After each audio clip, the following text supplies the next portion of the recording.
up, aisle 7. God damn it. Take off your puppy training pads and strap yourselves in. Fuck. Puppy training pads. You know what I mean? Just like 10 times more absorbent if you use the hashtag GingerTalks podcast at checkout.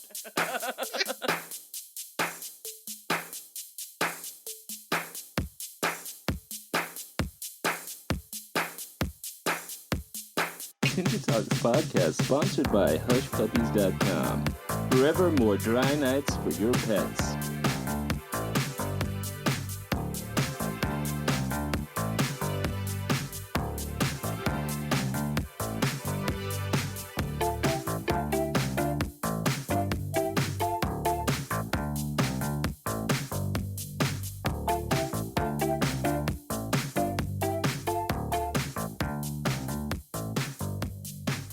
These days, wherever I go, people keeping in shape and getting toned.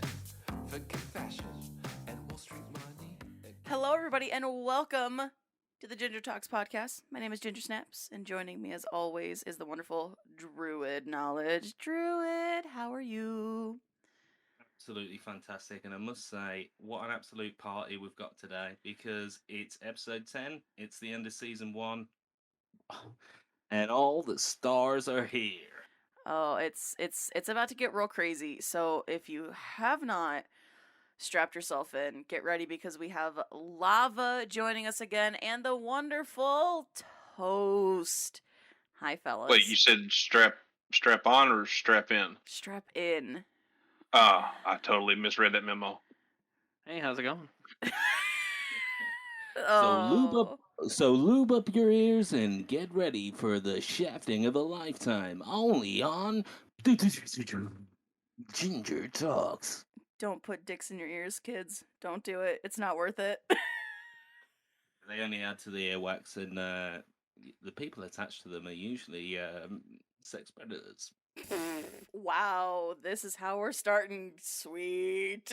Ah, great. It's like out of the shower, you got to come out swinging. Oh, no. How do you think I'll catch my moisturizer?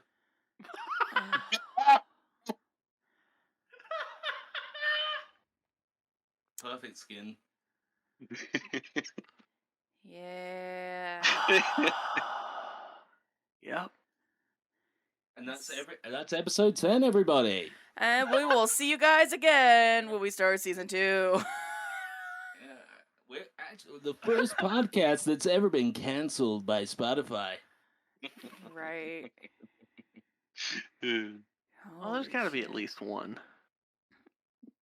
They won't do anything because I managed to listen to a band called Hitler's Nipples on Spotify once, so they'll let any old shit on. What? Okay, but in all honesty, were they any good? Funny enough, they were dog shit. Oh, good. Thank God. They're real gas. I love it when people form bands just to troll themselves. God. Yeah. In this economy. No. Okay, so like real talk about bands that you wouldn't ever think of that actually turn out to be really fucking good. Are you all familiar with the TV show The Simpsons? Obvi. Uh-huh. Yeah, their neighbor. Talking Green Day. No, Okay. their neighbor Ned Flanders. There is a hardcore metal band out there called the Oakley Dokleys. They all dress like Ned Flanders, and all their songs revolve around Ned Flanders' sayings and stuff. Yeah, but they sound like the Dillinger Escape Plan. What? What the fuck? Yeah. And that, there's one just for you to stew on, listener at home. Oh. Oh. So really exciting moment where in the wake of hearing about the Oakley Dokleys, nobody on the podcast knows what to say. Right. we're in for a bumpy ride. Oh. It's gonna get a little turbulent here. Buckle up. And Ribbed for her pleasure. buckle up and strap in because it's about to get weird. I mean, it already has. Oh, it. Yeah. We've started recording. We've got 0 minutes of usable content. Mhm. Did you say strap in or strap on? This joke again. Again. Yeah, thanks for spoiling the season finale of Prison Break.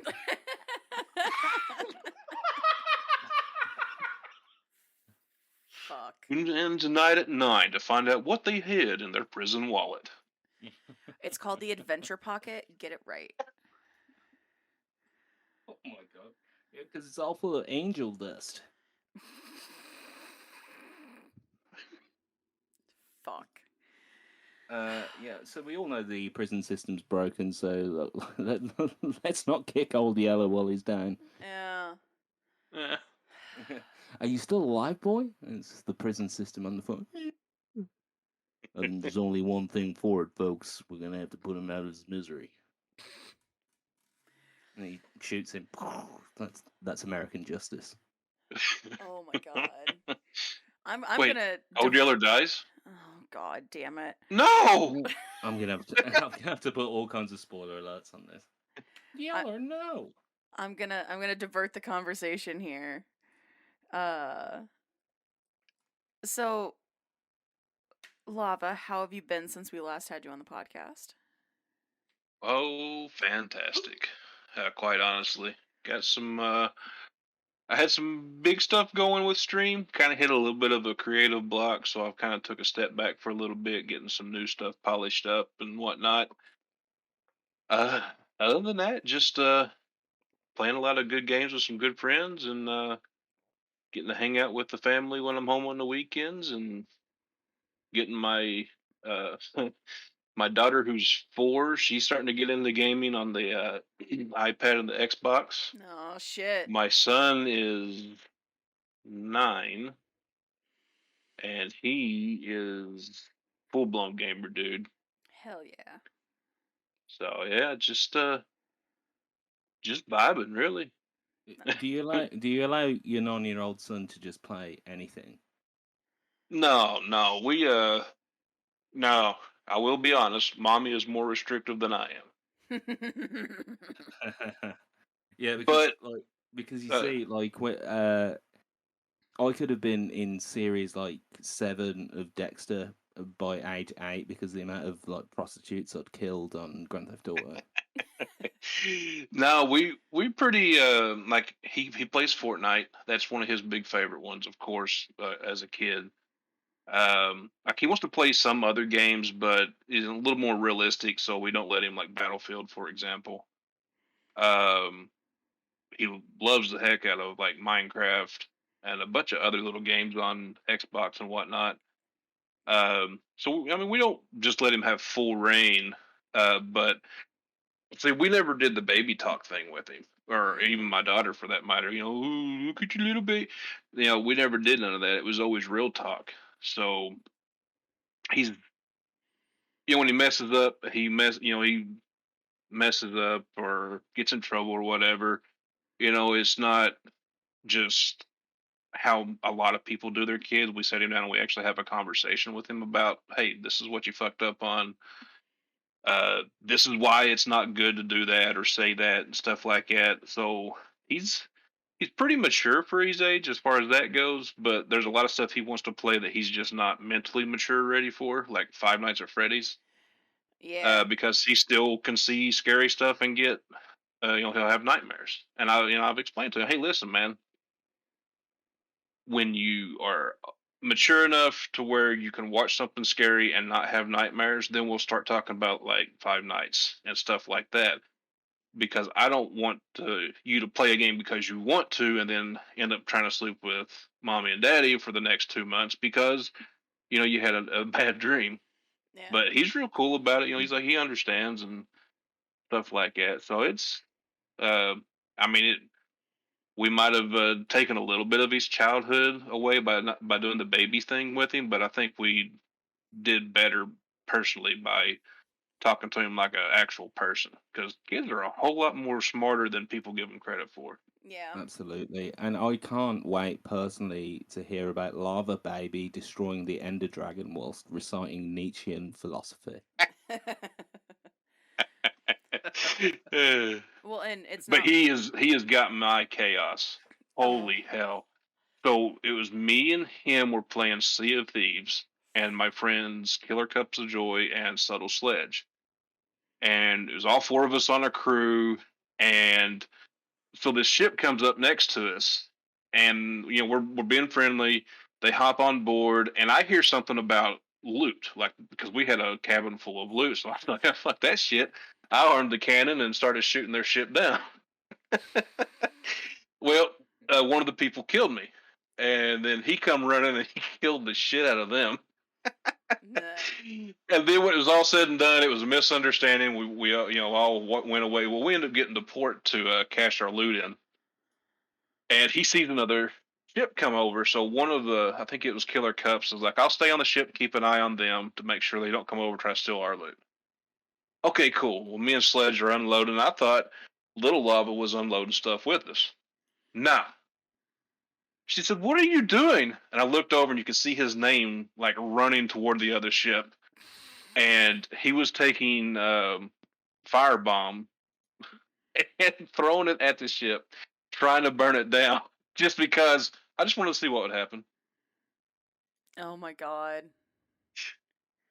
And some folks, Mr. Wayne, just want to see the world burn. Pretty much. Exactly. Oh, and it's nice that he's not like, "Dad, I've got to play Back for Blood. What the fuck?" Like, because I've seen those entitled fucking 9-year-olds, and I'm like, who the fuck are your parents? I need to go beat the shit out of them. Yeah, so like he sees Back for Blood because I played the alpha and then the beta as well, and like Battlefield and stuff. But like I said, we've always real talked with him. So when I say, listen, when you get a little older, then we can talk about games like this. He doesn't, stomp off in a huff and slamming doors and being mad and stuff. He gets it. He's like, "Oh, okay, cool. I'm just not there yet." But he's got, well, I got Xbox Game Pass, so he's got a huge library to choose from to play, and he's really set in Minecraft and Fortnite. So he wants to branch out and play a little bit, but he always gravitates back to one of those two. So I don't. He ain't got a whole lot of wants as far as that goes. I kind of almost wish that I had that a bit more as a kid, because my parents would just let me do anything, watch anything. So like when I was like 6 years old, one of my favorite films was fucking RoboCop. And in RoboCop, there's a fucking scene where a guy does a blow off a prostitute's breasts. Mm-hmm. And it just like, it didn't make me weird or anything, but it's just like I was the kid that I taught everyone like the swear words and what they meant. Yeah. Well, you look back, you're like, oh, is that really what I want my legacy to be? Well, and we certainly haven't forgotten that our wonderful friend Toasty is here. Toast, how are you doing, my dude? How have you been since the pod? Great! Standing in for Toast is Tony the Tiger.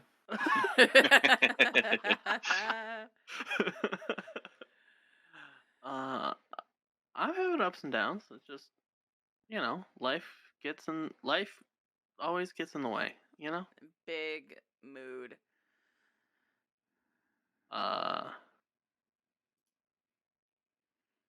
Other than that, I since the podcast, I'm going to Canada to go see my sister. Ooh, cool. Big excite. And next week. Oh yeah, that's right. That's next week. That is next week. Jesus. Yeah, and since the podcast, there've been insane things that have happened. Since Toast was on, there has been a charity event hosted by one of our previous podcast guests, Adzi. And During this charity event, I was guesting on Adzy's stream, and we had done the night before. We had done Bob Ross's, and he refused to pause. He refused to like stop and take a minute, but he was also painting digitally, and I was using the wrong medium. For those of you who don't know, I do paint a little bit, but it's not great because it's not physical items. And I said, I don't know what I'm gonna do with this fucking failed Bob Ross, and somebody said sell it, and I said I would sell it if the person donates the money to the charity. And I don't remember exactly how the conversation went down, but it ended with me saying, toast, if $200 donated to charity, and yes, I will hand deliver this painting to you. Okay, I will tell the story better. Thank you, because I don't. It's all a blur. So I said, you were like, it was like throw out a number, and you were just like 200, and no, that wasn't that. Sorry, that was a weird dream I had the other night. Whoa. Details. So what happened was soggy toast in the morning. You showed it, and I'm like, I'd bid $200 on that, and you were like, okay, fine, I'll sell it for $200, but you gotta donate it to the thing. And I said, I will donate $200 if you hand deliver. And I said yes. And you said sure, and I said bet. And then I jumped into Etsy's stream, and he donated $200, which I believe sent him over his $1,000 mark. So, I'll tell the thing with that is Adsy and broke him. Yeah, because his initial goal was, he said $100 would be great, but my stretch goal is $300. And we just kept supporting and blowing him out of the water more and more and more and more, and your donation sent him over his $1,000 stretch goal. Like, he was so shell-shocked that he was painting a miniature because his Oculus had died, and he dropped the miniature and the paintbrush and just started shaking. And I was like, well, guess I'm going to Detroit, and I guess you're doing that special stream. We've got to beautiful. We've got to get you back on the show to do like a live room. Oh my god. It was I was so happy for him. It was very insane. And those of you who, which should be all of you, who have listened to Adzy's episode, God damn it, Adsy. Like, lava. That was utter chaos, and it was so much fun. That's what we brought to that charity event. But I'm going to be visiting Toast here in about a month to hand deliver his Bob Ross. His shitty Bob Ross. Worth it. Oh, I'm getting a Bob Ross this year. I don't care where the fuck it came from. I mean, would that be a Ginger Ross or a Bob Snaps? I don't know, because I want it to be Bob Snaps now. Because when we were doing the Bob Rosses, it was, everything is not fine. This is not a happy accident. Go fuck yourself, Bobber. Like, we were having full-blown breakdowns doing these because he wanted to do it in real time, and he could just click a button and undo what he had just done. I didn't have that option because I was painting acrylic on canvas, which is not the medium he uses. He used tree in your world.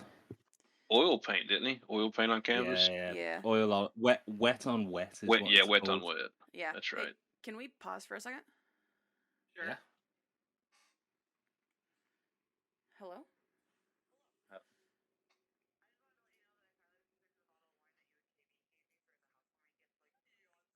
Yeah. What's going on? Going I'm on. torn. I'm all out of faith. This is how I feel. I'm tired and ashamed, lying naked You're on the welcome. floor. Should have turned off my I webcam. am recording my podcast, and Bezos is watching me I beat. am moving at the end of the month. We'll catch up. Go. But yeah, it's. Beat it, Bezos. I love you. it's, Bye. it's like, it's like him watching a whack-a-mole of Twist it. his own face Yank it. battered by mallet. Twist it. Pull it. I'm Bop it. back. Sorry, my friend who treats everything like it's a goddamn catastrophe just called me, and I was like, "What the fuck?" What was the catastrophe? That she opened up a bottle of wine that I gave her 6 years ago. And it's fucking awesome. It actually And it tastes like vinegar. No, she's Yeah. like, "No, this is fucking delicious," and I know it is because it's homemade wine. That's actually good. We call that moonshine. God Hey, I'm seeing two of you on my screen now, Ginger. damn it. But Yeah, this wine is incredible. what were we saying before the potential catastrophe phone call? We were discussing Bob Ross's painting medium. Ah, yes. Yeah, wet on wet. Yeah, wet on wet, and you prime everything with liquid white, and I had my canvases are all pre-primed, but I only have acrylic, and I wasn't about to drop a whole bunch of money on oil paints for one stream. Real talk, when you get moved into the new place, let me know, and I am going to hook you up with some stuff called gesso. I need to get gesso. I do airbrushing along with my pinstriping, and I do like spacescapes, so nebulas and stuff like that. And I prime canvases with black gesso, and it gives a real nice, solid black background. And then when I go to put my other colors on it, and then do like the magazine paper ripple effects and all that, it really holds up really well. I have about 35 used canvases that I need to blank. And so I'm just going to buy a whole assload of gesso and just blank all of these canvases. Hell yeah. But I'm really looking forward to the day I get my portrait in the mail. yeah, that's shit. Oh yeah, that's right. You're hand delivering that one to me too. Also, just so you know, you're gonna be looking through my photo stock. Ooh, okay. Because I can print. Ooh. And please make me print because I need to get through this ink before it dries out. Okay. Only if you ask nicely with mommy at the end. Oh, nope. Don't like that. No, I'll just go. Oh, All right. Oh shit. That's actually the noise Tarzan made when he first saw Jane. And Jane said, "Oh, hi, Daddy." My father wants to burn down these woods, but okay, I'm up for a bit. I'm up for a romp in the trees. God damn. Let's do it, Gorilla Man. Oh no. Oh no. Aww. Oh, excuse me. Oh, bless you. I think I just died. Yeah, it's a tiny piece of your soul escaping. No, hold on to I all didn't of think it. there was much left. I was gonna say I need something to eat when I get there. Oh no. No, I'm excited. Traveling to You're see you. Are you driving here? I Yeah. can't remember. Yeah, Okay. I'm gonna drive. Because I can't Thank God afford it's a not plane January. ticket. I can't afford a plane ticket right now. I'm moving. Which, by the way, podcast listeners, there may be some changes to sounds and designs of the podcast when we come back to season 2 because I'm moving. There's gonna be a lot more bathroom flushes in the Nope. background. Nope. I'm not streaming out of my closet. It's just what we've got instead of an audience laugh track. God damn it. But There's gonna be a lot of leather slapping in the background. Yeah, you can you can hear toilet flushing and then just some sordid shit in the background and then the Seinfeld bass line. What is the deal with GingerTalks? I hate it here. I want to go home.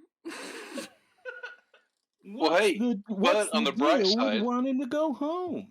on the bright side, if you film from your water closet, the acoustics are awesome. No, they're not. Not in that one. Oh no. No. Wait, does it sound like? Hello? Yeah. It's just fucking Echo City. Yeah, you take a dump, it sounds like David Bowie's Space Oddity. And the fucking thing is this is the second apartment in a row now where I don't have a tub. I have a stand-up shower. Ooh. I haven't taken a How bath funny is- in How funny years. is it? How funny is your stand-up show? Not very funny. It's depressing. So the deal with putting water on human beings, am I right?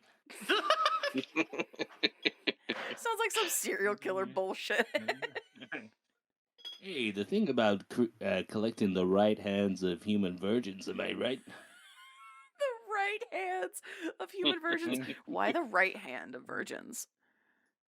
Because that's the hand that outstretched and picked up the fruit of knowledge from the Garden of Eden and made us die.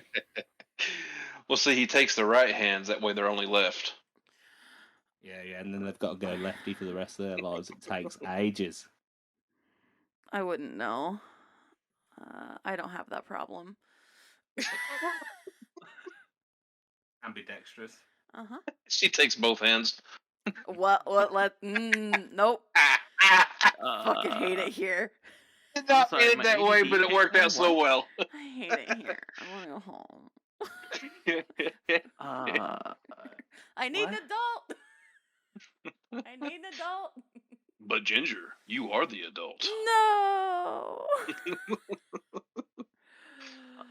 I'm lost and confused. My ADD kicked in real hard. That's why you're ADD toaster. It's fine. Uh-huh. So It's just like living in bullet time. Toast, this question has popped up multiple times, and I need to know the answer because it hasn't been asked. Why? Okay, yes, I have a penis. That's not what I was gonna ask. That's not what I was gonna ask. Yeah, we actually didn't ask for the lyrics of your fucking rap album. So yes, I have a penis. Why? I have a penis. If you've got a microscope, you might have seen it. And that's an exclusive Fuck. to the It's streaming on- podcast. It's streaming on Spotify this Monday. I have a penis. The new single from ADD Toaster, I have a penis. So what's the question? God damn it. Can I ask you a question? Does the butter melt when you put it on it? On the penis? Yeah. Why? Why is this happening to me?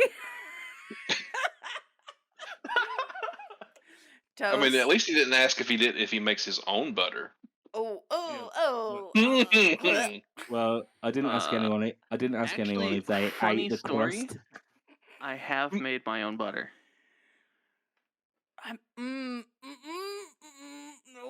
Nope.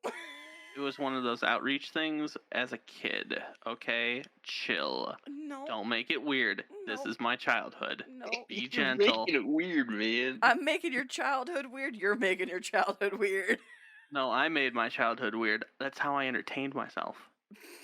By making butter.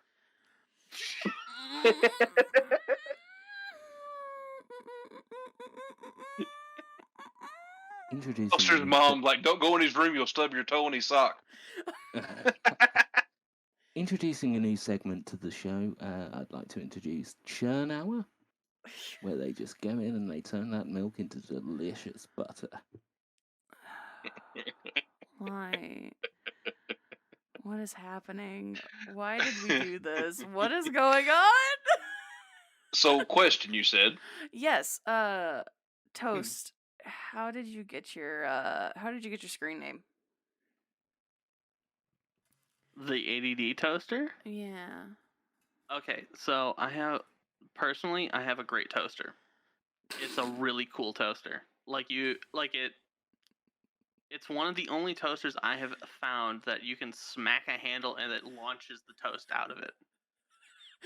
And I stole it from my family when I moved out. I have had attention deficit disorder since I was but a wee lad. Gone through all of the 90s ADD therapy that was out there, which a lot of it was bullshit. Well, yeah. And originally I had my thing as so the iteration of how my name became is it's when I first started on Twitch, I used Captain Ham Sandwich. It was mostly just to troll my friend who was the only person I was subbed to.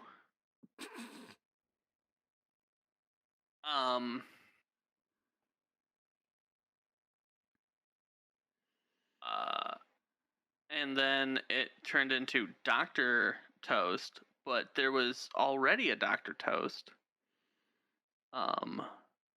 So then I had to add like the master on the end, and I was like, that sounds really like egotistical as fuck. And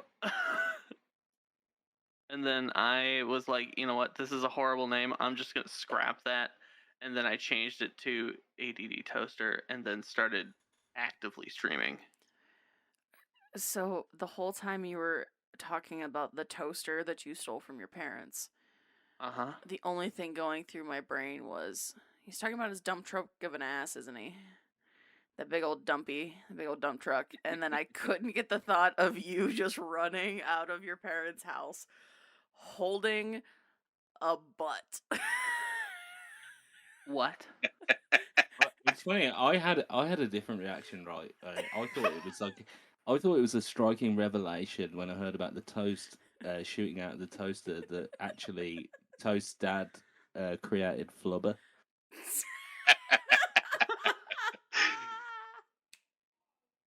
I love it. Does that mean you can play basketball as well? I don't think anybody on this podcast right now plays basketball effectively.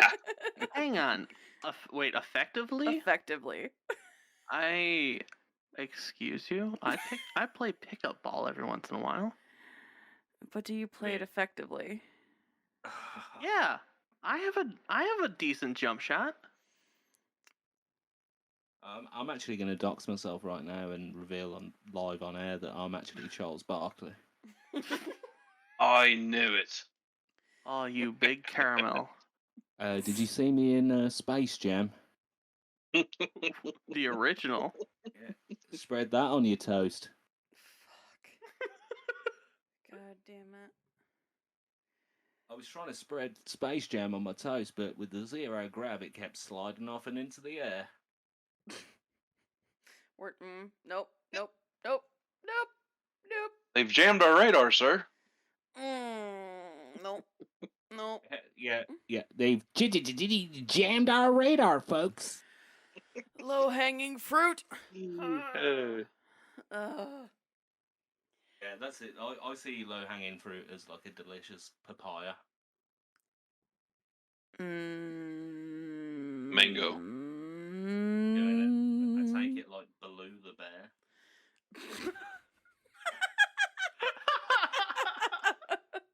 I guess it's just the bare necessities. Yeah, that was Oh. the bare. You know, Bare naked necessities. I hear a cheap joke, and I go, "Is it a pawpaw or a prickly pear?" God damn it. Oh. I do have to say, one of my favorite things about this podcast is we've only had one so far that has required video and cameras being on and things like that. And there should be more. Community goals must be reached. Community goals must be Called reached. out. I'm never using that camera setup again. Keep fucking What are you dreaming. talking about? That shitty rig was amazing. Dude, the cheese wax was Yeah. the MVP of that stream. It was not me. It was not authentic. It was that fucking cheese wax. Well, I just saw him in the fridge, and I was like, "What? Well, what the fuck else am I gonna do? I've not got a camera stand." So I peeled the rind, and I fucking found. I felt like I was directing 2001: A Space Odyssey. I'm sorry, we can't do that, Dave. Fuck. The wax is melting, Dave. Well, because that's the thing with an audio only format is the people listening don't know what state we are in as we're just sitting here talking. Like, the state of confusion and chaos. I mean, always. But, like, I look my absolute worst when we're doing podcast recordings because it's like my hair is all over the place. Who knows what kind of fucking clothes I'm wearing? Like, I'm not sitting up. I'm not doing, like, nothing. I'm just like, I'm sitting here just talking with the fellas, just like, hey, what's up? How's it going? Like, it takes me back to my college days, which is utterly terrifying because I am not drunk. Yeah, and people that watch me had to watch me drink a full box wine in a kimono like I was fucking Carrie Bradshaw's big toe. Oh, I kind of felt like for you, Druid, it was more of Will Ferrell's character from Wedding Crashers. Ma, the lasagna. Yeah. Oh, shit. I was Adam Scott at the Catalina wine mixer. Oh. The fucking Catalina wine mixer. God damn it. Oh. But, Yeah. I'm not the biggest fan of Will Ferrell. I won't lie to you. You know, Recently got into him a little bit more. I know quite a few people who are not super into him, but then I know people who are just like, oh my god, Will Ferrell, I fucking love you. And I'm like, okay.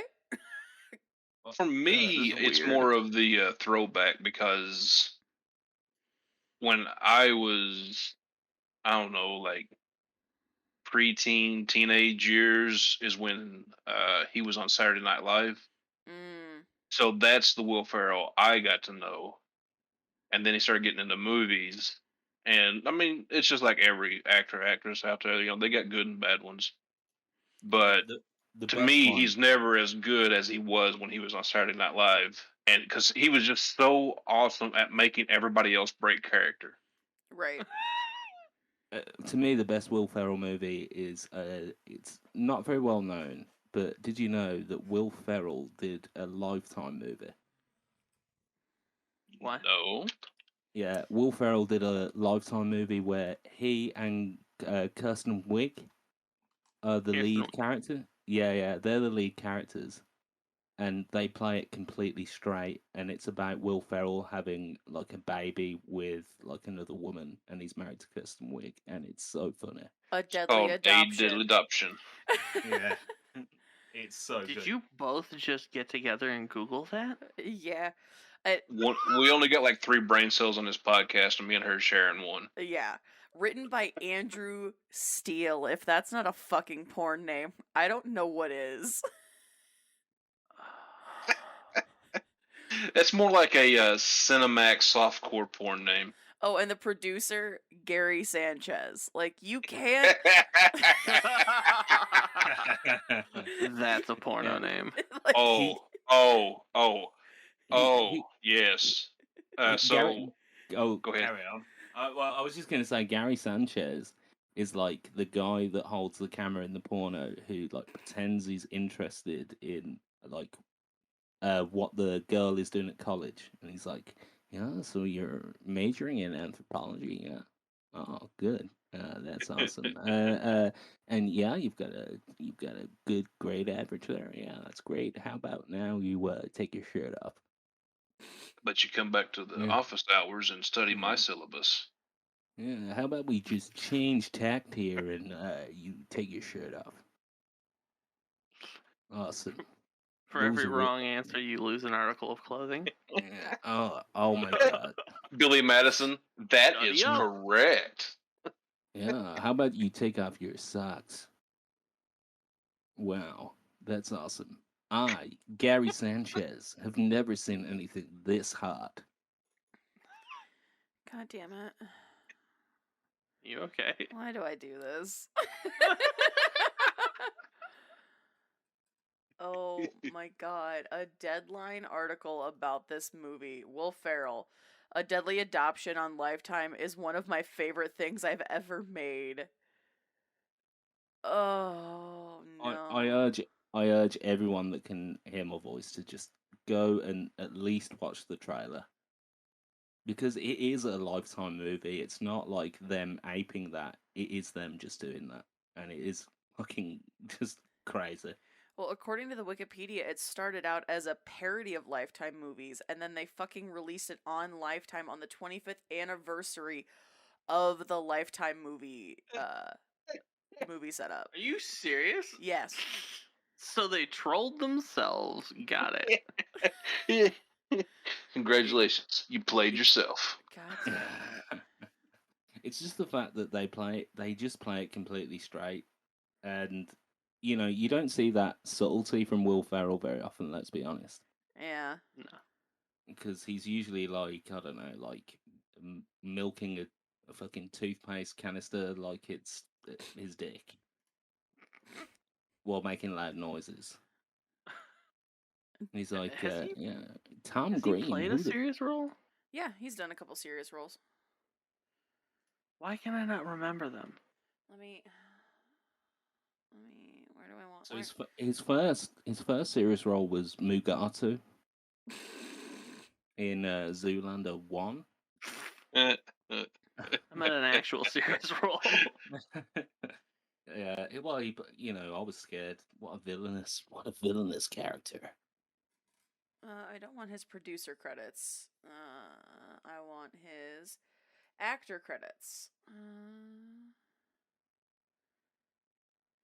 There's a TV show he's doing, The Shrink Next Door. It's goofy and hilarious. Is that? I don't fucking Uh-huh. know.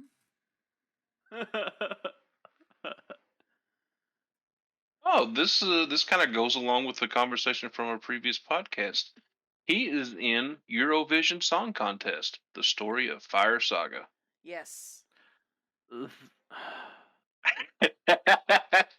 but What a movie. Yeah. I didn't know what I thought about that film, to be honest. Maybe, you know, I watched Citizen Kane before watching it, so maybe a bad idea. Well, yeah. I mean, you watch Citizen Kane before anything. Controversial yet brave opinion, Citizen Kane is not that amazing of a movie, although it is a classic. How dare I agree with you? Oh, I've watched it once in a class, and that was the only time I've watched it, and I had to listen to someone just talk their ass off through the whole movie, like, look at this means this means that. I'm like, I actually just want you to strangle yourself in front of this entire class. Please, please, professor. I just And ADD Toaster goes up in front of the class in the iconic Rosebud fashion, goes, nutsack. God No, damn it's a rosebud, but it's a butt plug. Butt plug. Whatever did Charles Foster Kane mean with his last words, butt plug? Butt plug. And just inside the snow globe, just like fucking butt plug with like He was two a very tail. complicated man. Yeah, it's got two tails off it to represent Tails from Sonic the Hedgehog. Yeah. I don't mind being player 2. Thanks, Awesome World.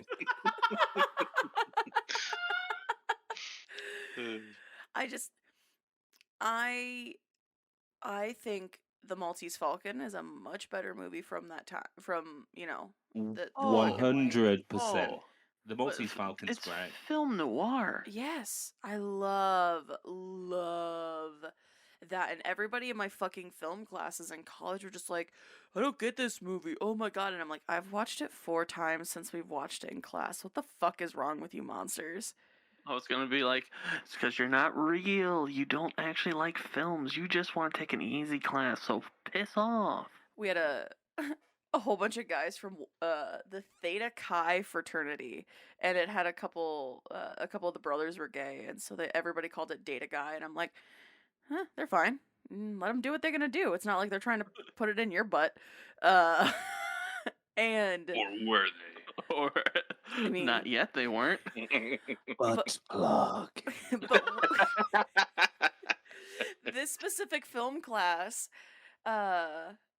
we watched Brokeback Mountain, and everybody huffed and puffed and moaned and groaned, and I turned around and I was like, if you're so insecure, maybe you should get the dick out of your ass. And then just like turned back around and started watching the movie. That was one of those classes that I was drunk in half the time.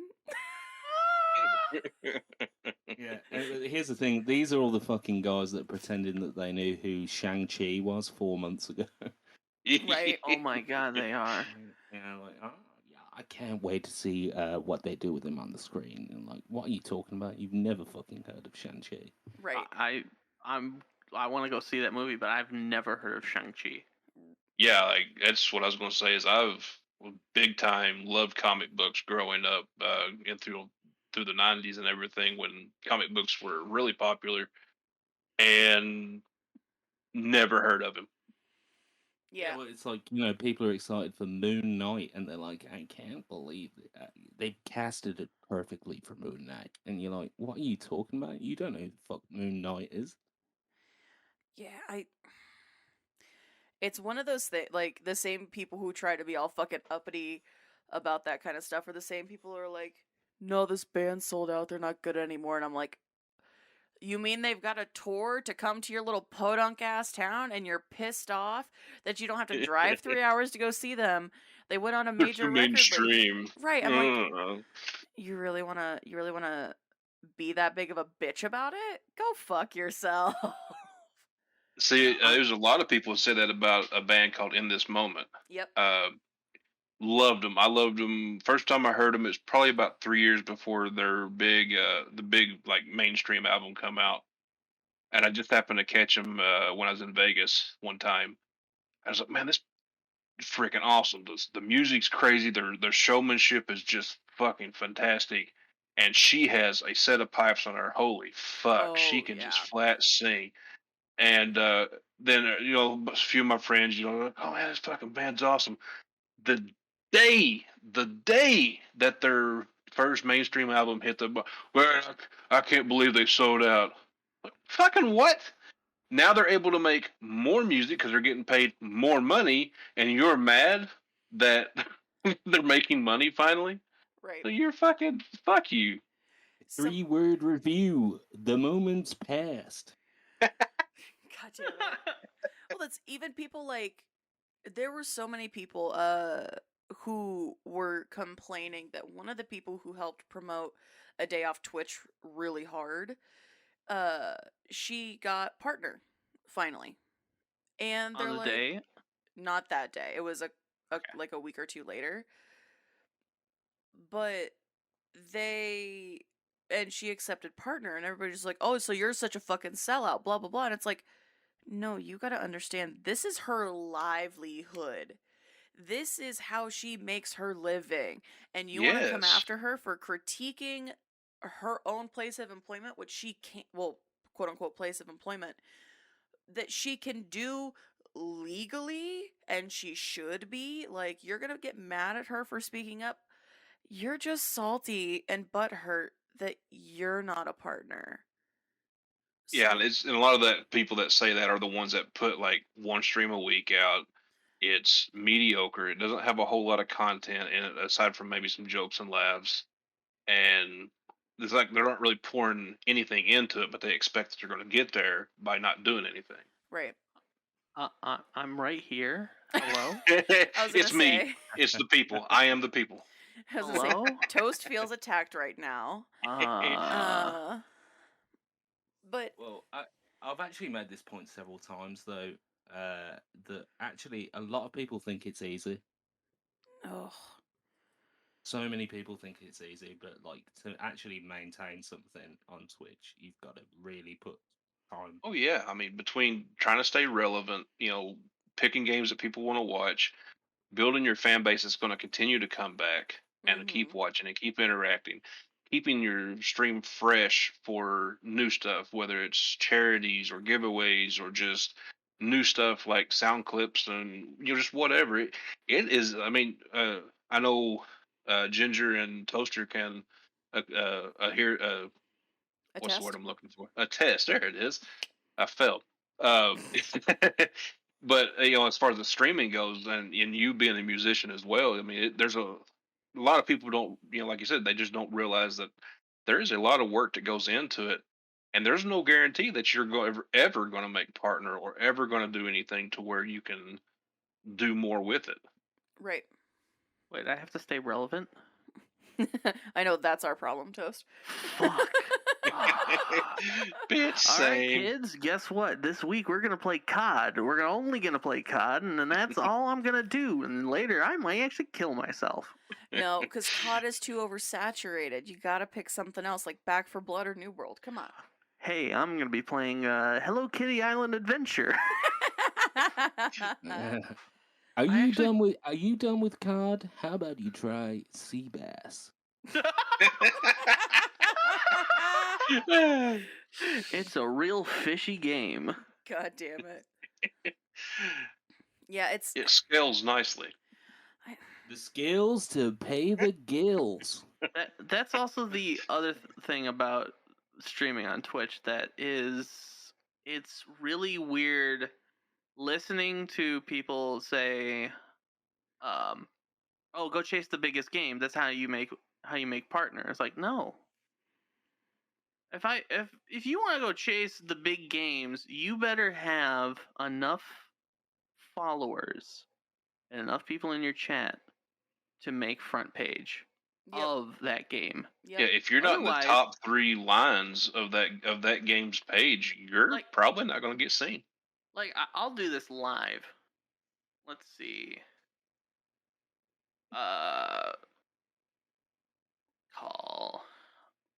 Let's look at Warzone right now. Top page, you need to have at minimum 12. You need to have at minimum 1,000 people watching you. Yeah. The game I am currently playing, Kenna Bridge of Spirits. Minimum 20. Yeah. 11. I just saw one. It's like, oh, that's 11. Yeah, well, it's a good point because I think if you want to play COD or like Fortnite or something, you've got to be like, you're basically, and get noticed, you're basically the Bieber of fucking streaming. Right. You know, you're just kind of the shit that everybody likes, but don't know why. Right. Yeah, like if you're gonna be doing Fortnite right now, you better like someone has to like snap a bullet near your head and build the Taj Mahal. Right. Still, Well, I mean, they've made a lot of changes to the game, but it's still, if you want to be relevant, you have to. I want all of New York built the moment I run around near your head. right. Well, but even looking at Dead by Daylight right now, What's Dead by Daylight doing right now? Dead by It's- Daylight, to get in the top 14, which is the top 3 rows, including the ad, you need 300 people watching you. Well, hey, especially it being spooky season, all the big timers, all the ones that's got that kind of following, are playing the spooky stuff, quote unquote. But Yeah. Dead by Daylight, the people in the very top are the top 4. I know are Dead by Daylight mains. Hot take: I hate the game. I fucking love Dead by Daylight. I am silly Absolutely, addicted. I absolutely hate the I game. love jumping in front of people. Mhm. I've tried- Surprise! Like maybe it would be different with friends, but like as it stands, like no one's played it with me. I just hate it. Oh, you don't I- want me playing killer because I'll Just be like this the whole time. He's just gonna daddy voice you the whole time. Come here, little Billy. I've come to play. Did you Way to bring up my childhood. Thank you. did they touch your box and did you come? I was just never off the hook. It's okay. You just gotta hang in there.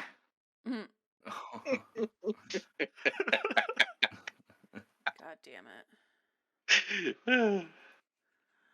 Yeah, I just Twitch is such a fucking weird game. And like the categories that I get recommended, like you'd be surprised how many big streamers I've seen play in Sound Mind, but I look at it right now and the top 14 channels, you have to have at least 8 people watching you to be in the top like 3 rows of that. What's game. summer of whatever it was? Summer 58. Yeah. Because that game was fucking terrifying. I still haven't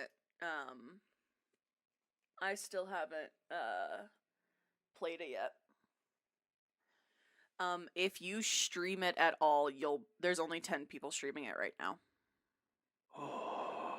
Top viewer has 32 people. Like it's Stop. It's so late. I haven't even eaten dinner yet. I mean, It's for the birds. it's one of Food? those things. Twitch is just such a fickle thing. Like everybody's playing Phasma right now. Everybody's playing Plague Tale. Everybody's playing, all these spooky games because it's spooky season. But I'm playing spooky games partly because I like them and I want to do more of them, but also because I really needed an excuse to play through Resident Evil. That wouldn't have anything to do with like a certain man and his costume, would it? No, because I was playing Resident Evil before he announced his cosplay, I think. Okay. Mhm. I've been Sure. I've can been confirm. planning on. Fun fact: the original intention for me getting Resident Evil 2 was to put it up on my YouTube channel that has nothing on it. Oh, you have one of those too. Yep. Yeah, I had a bunch of stuff on there. So I had all my Lava's Lairs on there, and all of my Skyrim or Elder Scrolls on there. And I just on a whim, I'm like, you know what? Fuck it. I took them all down. no. A friend of mine is does video editing and stuff, so he's gonna dress them up because I literally took the VOD from Twitch, downloaded it, and then uploaded it to YouTube that following weekend.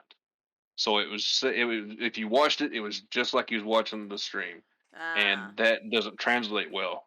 So he's going to go through and he's going to trim off the stuff, and so what we've actually talked about is he's going to take I don't know, 2 or 3 streams worth, and then trim down the bullshit.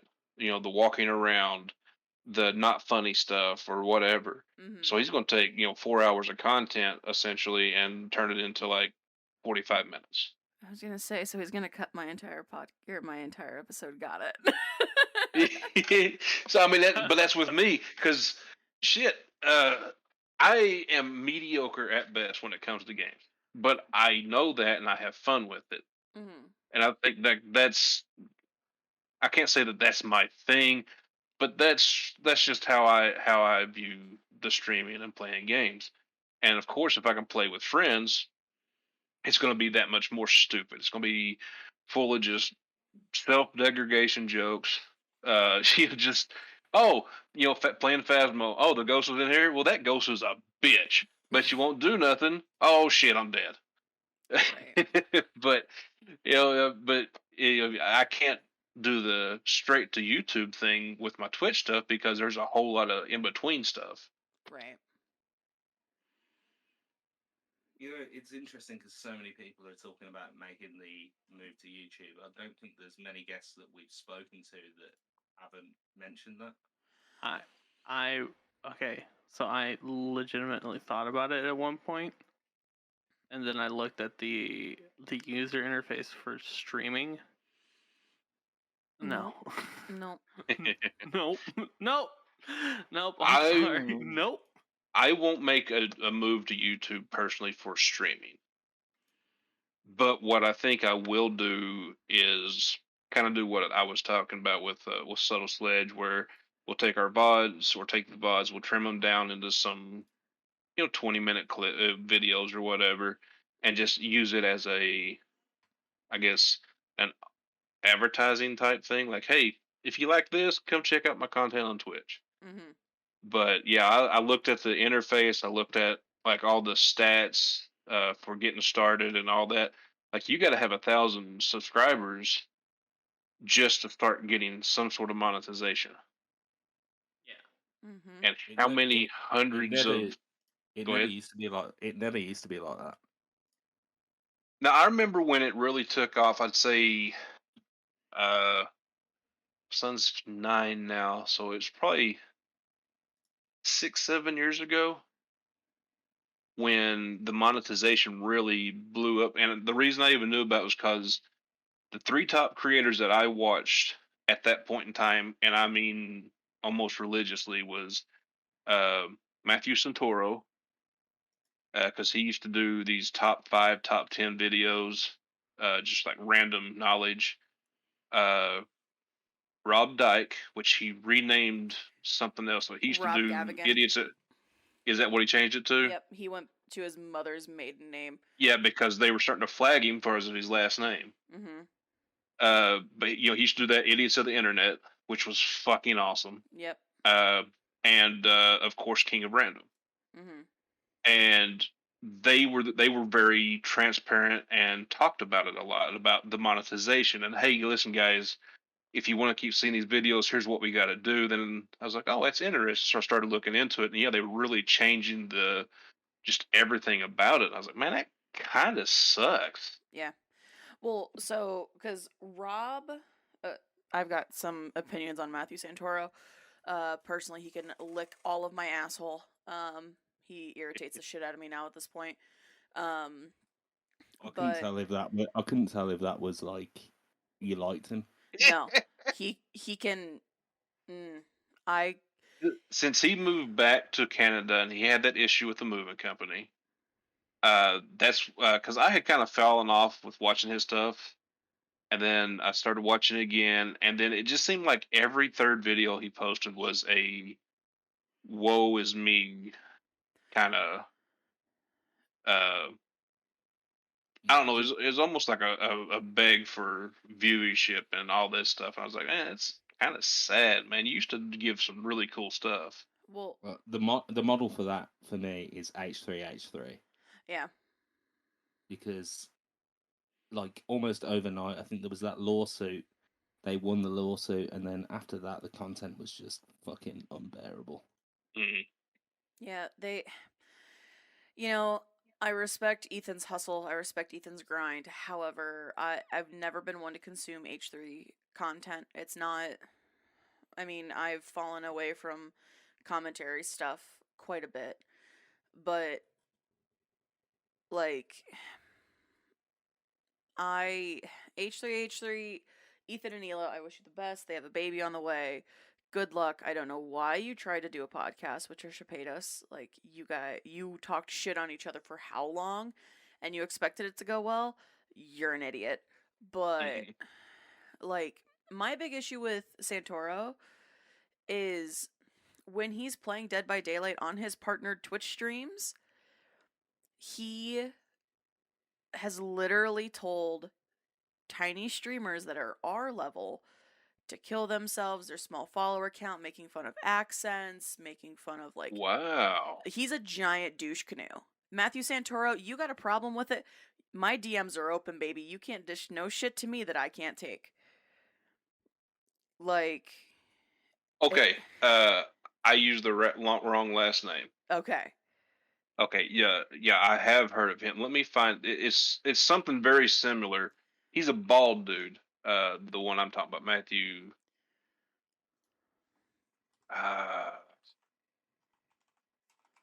I'll find it in a second. Anyway, go ahead. You're good. Like, I think we're talking about the same person. Because Santoro is bald, and he wears a lot of hats. In a lot of his profile pictures, but he is bald. Oh, damn, it is. Yeah, it's the same one. Yep. Because, okay, yeah. So that's so weird to me. Like, I didn't even know he streamed, like, on Twitch. But it's so weird because, like, remember, 5-6 years ago, Right. he was still a big streamer or a big YouTuber back then, and was always talking about love and acceptance and all that. And then he really skyrocketed, and his quality started going down. So I quit watching, and now it is what it is. Right. And and like Rob Gavigan, Whip Toddy was a fantastic series. Why would you put that on the internet? That was so funny, and I totally get it. And the thing with being a content creator, and the thing about just being on the internet at all, is any shady, anything underhanded, anything that could be misconstrued as being dickish, someone is going to use that against you at some point in your career. And influencers make mistakes and all the, I mean, that shit happens. And I've watched it over and over and over again. And I personally try to live my life, especially on the internet, in a way that's not going to come back and bite me in the ass. But, like, being a streamer, reacting in your guttural moments, that truly shows who you are in a lot of ways when you get the genuine surprise, or you genuinely get pissed off, or you genuinely get shocked by something. Like, but also, I'm a firm believer in that people can change. Like, but seeing the change, and like, I'm scrolling actively through Matthew Santoro's fucking YouTube channel. And I've been scrolling for a hot minute through all the videos he put out 4 years ago. It's taken me a while. I mean, he got popular back 5-6 years ago. And looking at his content now, you can see the big change in everything. I saw the moving videos where the thumbnails were on there. But it's like, my biggest issue is when people are just fucking fake. And then they get caught, and then they go, it's like, no. We finally figured out who you were, and you just ate shit. Yeah, 100%. I'm just like, it's one of those double-edged swords of, being an influencer. It's just like, ugh, why? Well, I talked at length before. I think, something's happened in terms of like stuff that comes out is that, we've got this new label of content where just anything's valid as a mode of entertainment. And, I find it a difficult term to kind of reconcile with myself because it devalidates people that are actually doing something. Because when you're touching people's lives and you're doing things and that are inspirational and that's more than content. It's more than just it's a life in itself. It's what like all great arts are. And as with any form of art, when someone creates something that has like that kind of falsehood at its center in this imposter complex, I mean, it's not good. Yeah. I mean, you can ask anybody listening here. I fucking imposter syndrome is something that I am like, oh, hello, you're back. I thought I got rid of you. Fuck. Not today, Satan. Right. I feel attacked. Right. You fucking know. And Lives rent free in my head. that damn motherfucker. As an artist. Yeah. Like, but that's one of the things about being an influencer. Like, looking at Matthew Santoro, like, he just actively fucking hates himself. And that's why. Or he loves himself too goddamn much. And that's why he's gotten in the position that he's gotten himself into. Where huge Dead by Daylight streamers who are fog whisperers are like, you're a fucking piece of shit, you toxic motherfucker. Like, it's fucking wild. You're the killer of my vibe, Dead by Daylight and streamers. Right. So it's fucking weird. And so those are the same people who are like, I like this band before they sold out, and I'm like, shut the fuck up.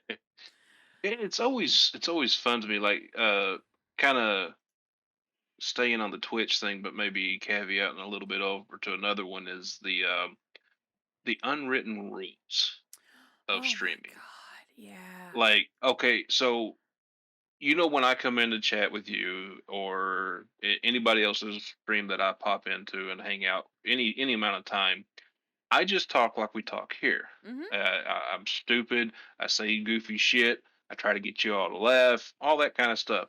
And if I'm leaving, I always just be like, hey, I got to go get ready for whatever.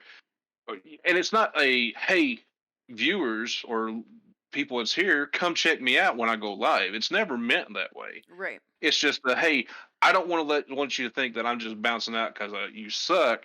It's also because I. But I'm just gonna go take care of something else. I'll be back later. Right. I didn't ever think of that as a self promo type thing. And I made a humongous faux pas. Not a fupa. That's something totally different. Yes, it is. Where I was in somebody's stream. It's probably been 2 months ago, and it aggravates me because they're a decent sized streamer, and I was chit chatting and whatever, and it was actually when you and I were doing the charity thing, and everything was cool, everything was welcoming. We was just talking, having a good old time, and so I just did the whole, hey, listen, I got to get ready to go for a chair stream. Hope you all have a wonderful evening. Blah blah blah blah blah, and I went to go bounce out. They saw it and instantly went, well, go ahead with your self promo. I was like, oh shit. And then it hit me like a truck, like, oh shit, that does kind of come off as a self promo. And I just put it to, hey, I'm really sorry, I didn't mean it like that. And then, of course, come out the woodwork, like, she gets this all the time, blah, blah, blah, blah, blah. And I'm like, listen, I'm not going to sit here and fight with y'all. I made a mistake and I'm sorry. I did not mean it that way. Mm-hmm. And, yeah, and I feel like shit about it because that's not what I meant by it. But that's because I never really thought about it. But me and Tin Man were having a conversation a while after that. And he was talking about, so he's the one that got me started on doing raids at the end of my streams. Mm. So my personal thing is if I have 3 or more viewers, I'll raid somebody. Yeah. I'll ask people in chat, hey, y'all have anybody that's on right now that you'd like to do a raid on? Or I'll find random people. I really like to find people who haven't made affiliate yet, just to get kind of boost their numbers a little bit and show some support and love like it was shown to me. Right. But it bounces back and forth. But Tim Man made a good point. He had been in a big time streamer's stream one time. Not, I can't say it was big time, but it was close to partner if he wasn't partner. And somebody rated the channel with 10 viewers. Mm-hmm. And the dude stopped his game and just if you're here with the raid, get the fuck out. This is such a attention grab, blah blah blah blah blah. I'm like, what the fuck? It's just so because there's a few like one of my favorite streamers that I've followed because of TikTok is Crusader, Kruzadar. She's a phenomenal gamer. She has great content. She puts a lot of work into it, Mm-hmm. and like someone of their caliber who like right now they're live with 1.8 thousand people. I would feel like shit if I went in there with 5 people just because here they got more people actively viewing their shit than I have ever look at any of my stuff. And it would be more of a, hey, you're one of my favorite streamers. I just wanted to show some love. But you don't ever know who is gonna take it as an offense or an attention grab. Right. And then you get like the whole Matthew Santoro shit. I'm just like, what I knew of him when it was just YouTube is totally different from who he is now. Yeah. And it's just, it went to his head, whatever, but it's just those unwritten rules. And if you break them, you're chastised like a motherfucker. But nobody ever talks to you about unwritten rules. Well, and that's the thing. Like I will raid people who are like, hey, like, hey, let me go check out this person. Let me see if we vibe. I mean, Toast got me to raid Watch Holly last night. God, And I fucking love her. Holly and her partner are so fun, so nice.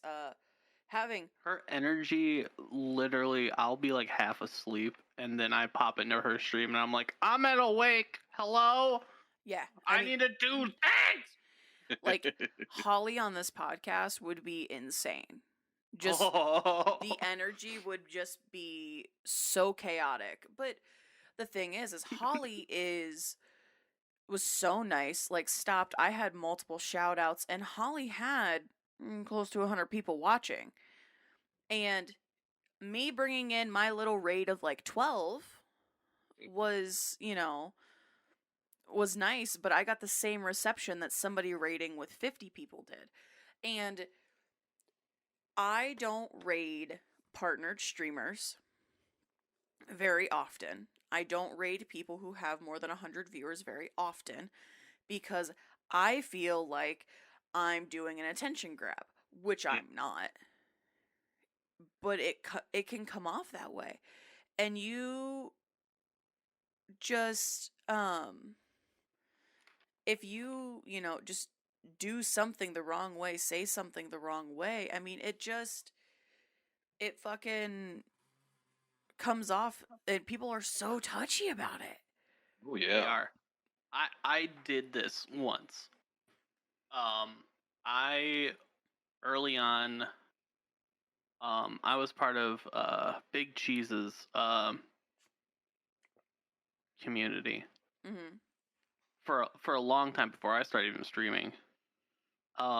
Dude's a solid guy. He is a stroke victim who decided that all he wanted to do in life was stream. Mm-hmm. He's a partner. And one night, I took a chance, and I raided him with 3 people. Right.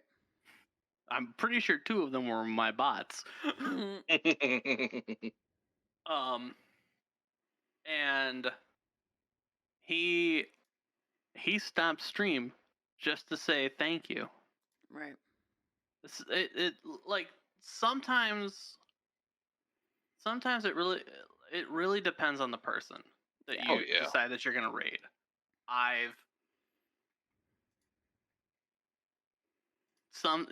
It takes a little bit of research, and sometimes they need to be able to be like comfortable with you and do all of that kind of stuff. But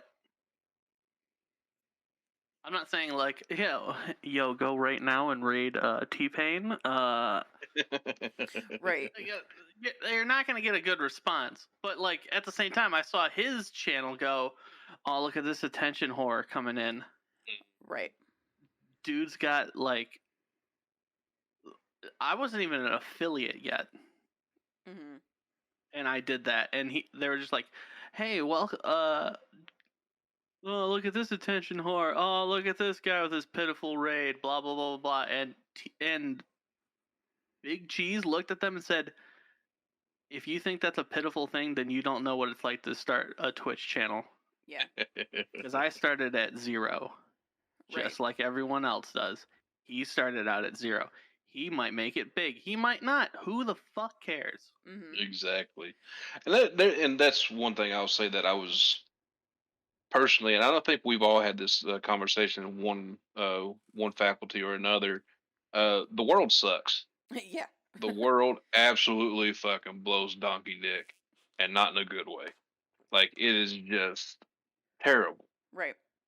So you live in the world, so therefore you are subjected to it.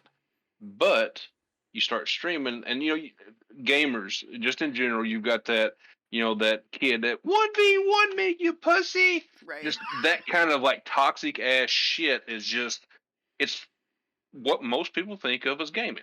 Right. And then so I'm like, well, you know what? I'm gonna give this a try. Tried it out. I dug it. Hey, first fucking month or half a month was mainly my friends. They were my support. Mm-hmm. Fucking awesome. I loved it. It was just fun to get into, yada yada yada. But what I did discover was, yes, I had that issue a couple of months ago with that one particular streamer. Mm-hmm. That was a fuck up on my part. Whatever. Right. But I have rated 60, 70 people in the course over the last, this past year. Mm-hmm. That was the one that was, well, even just hanging out in chats, that was the one time in almost this full year of streaming that I've had that kind of a negative response. Yeah. Overwhelmingly, it's been support. Hey, thanks for the raid, blah, blah, blah, blah, blah. I mean, shit, one raid led me to become friends with you, Mm-hmm. Ginger, and then by proxy, I've got to meet Druid and Toaster, and we were just talking about her earlier. She was just on the podcast. Ronnie? Yeah, Ronnie. Like, all the people in the community, micromanager, just out of one raid, and then it wasn't even to you; it was to Patrick. Yep. And helped me and him kicked off a friendship because we was talking about a space game, and then I think you and him were playing Phasmo at the time, and you're like, hey, blah blah blah blah. Here's my Discord if you want to come hang out. Started coming and hanging out, and just that one chance led me to hugely increasing my friend group Mm-hmm. that I can talk with, I chat with all the time. Right. So yeah, even though I had a bad experience, it's never going to keep me from doing it because most people are very appreciative of just getting, somebody else's attention for whatever reason it was. Right. And it's You're right. The world sucks. You're completely right with that. But then it's made a little better when you raid T-Pain and he goes,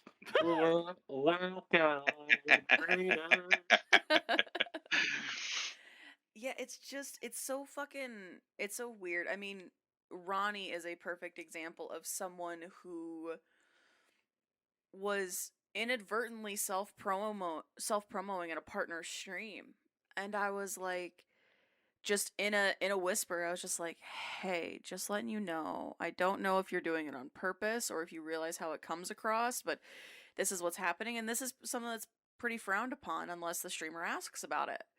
And that's the message that started my relationship with Ronnie. Yeah, being a friendly person and reaching out. Yeah, just being nice and just trying to, because I've said that to people and they're like, I know what the fuck I'm doing. And I'm like, cool, good luck getting banned, sucker. Exactly. Like, you guys know, because you all have been in my chat more than once. You guys know that. Ooh, my. Oh. You guys know that I'm pretty, like if somebody just like, hey, I gotta take off and get ready for stream. Okay, have fun, have a good stream. Like, I view it as a little bit of self promo, but a little bit of as much as I shout people out, I'm like, hey, hit exclamation point Storm. Go love on Storm. He's a friend. Oh god, a zombie. Like, I mean, as much as I do that, I want to see my friends succeed. But I don't want people just coming in and just spamming self-promotion. Mm-hmm. And we've had people that we've kicked out of the community for self-promoing constantly and being derogatory towards other streamers, and it's like, you really want to play this game with me of all people? Have you not heard me smack down fat shaming trolls? Like, me smacking down a fat shaming troll is, I'm sorry that somebody doesn't love you enough to make you feel better and feel good enough about yourself that you have to come in here and try to yell at me and call me names while I just keep shoving fries in my mouth. Come on, get the fuck over yourself. I'm not afraid of you. It's like I was in a friend of mine. He was streaming. This has been probably a year and a half ago, but we were playing a game together, and it was one of the few times where we weren't on a Discord call. We were actually in game chat, and so my friend's son started playing with us. Who his son was like 14 at the time, and then my buddy logged off. I kept playing because I'm Uncle Lava. We're playing around, and this dude just comes just griefing the shit out of my buddy's son. Oh. And just being, whatever. And I'm just like, I just said, hey, why don't you pick on somebody that can, do something about it? So he turned his attention on me, which was funny because he started, it's just like, oh, you're just probably some fat old guy, blah, blah, blah. I was like, and? So like man, believe there's two things that I own in my house: a mirror and a scale. All right, I know I'm fucking fat. Come on, hit me with something that's gonna hurt. Talk about my mom. She's dead. That gave you some shit. I was like, come on. What's the problem now? Why aren't you gonna tear into me when I'm giving you ammo? Right. I'm insecure because I got a bald spot on my lip. What? I was like, I'm just making shit up, Like, come on. Then I started oh, come on, big boy. I like it when you talk dirty to me. Right. He's like, oh, you're just gay, bro. I was like, well, what if I am? Yeah, Does that what if turn I you am? on? Right. Like I was telling that dirty Druid about it. We was talking about it one time. I was like, my goal, especially when people are just being assholes, just being pricks, is to one, make them think that they don't know which way I'm swinging my bat. Right. And two, we're going to have some fun because I'm going to give you so much ammo, you're not going to be able to know what to do with it. Then I'm going to pick apart your insecurities because you're just a piece of shit. But yeah, it's trolls are they're fun if you can catch on fast enough that they're trolls. The problem is a lot of them are getting to where they don't troll you right off the bat, and then they attack. It's exactly what I'm doing. Oh, I'm waiting because Druid's probably got he's got a couple of notepads out. One's got Ginger's name on it, one's got mine, and he's writing down all this shit. He goes, okay, he's fat. He's got a mirror.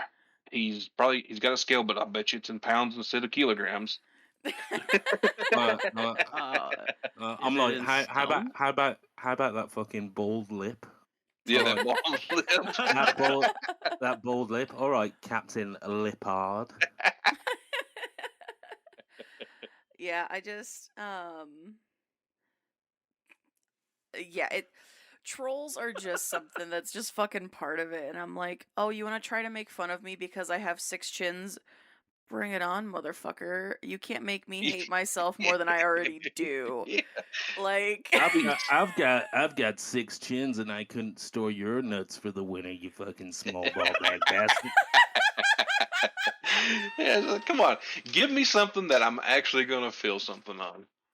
Come on, hit me with something I ain't heard or I don't say to myself it's 10 times worse. I've got bigger dicks than you in a box in my bathroom. What the fuck are you trying to do? I've seen it. I'm also in that mindset of someone wants to come into my stream and start talking mad shit about my mama, and I'll be like, my mother is a hypochondriac, and on top of it, she's 70. If she's still getting some, good on her. Good job, Mom. I'm gonna send her a good job card. I hate the living shit out of you, but good on you for still getting some. Let's just hope it's not a pump and dump and she actually gets some satisfaction. Maybe? Maybe. Nah, fuck her. God knows the moment someone tries to do anything with her, she's just gonna turn to dust. Dry as a bone. Excuse me. Huh?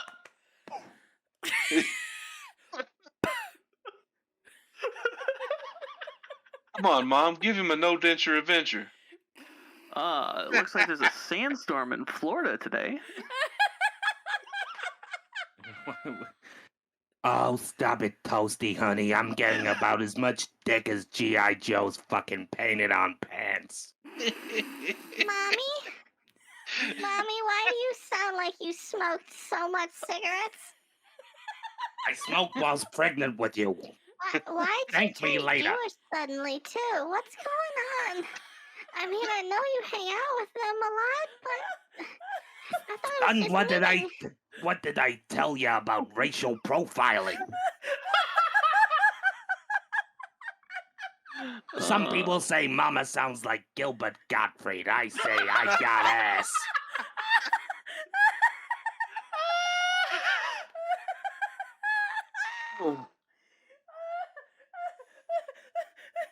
Shut up, Toaster. Mommy's gotta play fucking Zazu in The Lion King.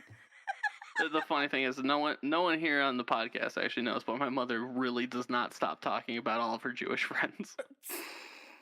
Why does that not surprise me, though? She's like, oh my god, me and all my Jewish girls, we all hang out and we like to knit stuff. It's all great. And I'm like, I don't care, Mom. You could have just said your friends. Yeah, you could have just said your friends, and aren't they really your friends? Are you actually hanging out with them outside of class? But isn't it kind of funny, like, that generation? They were raised with certain ideologies. And now, the ones that, and I can't say it for all of them, but a lot of them that I have either worked around or whatever, the ones that are starting to be more progressive with their ideals, and they're starting to accept stuff that they never would have accepted 40 years ago. But now they're like, it's just like, oh, well, like you're just talking about, my Jewish friends. Oh, what?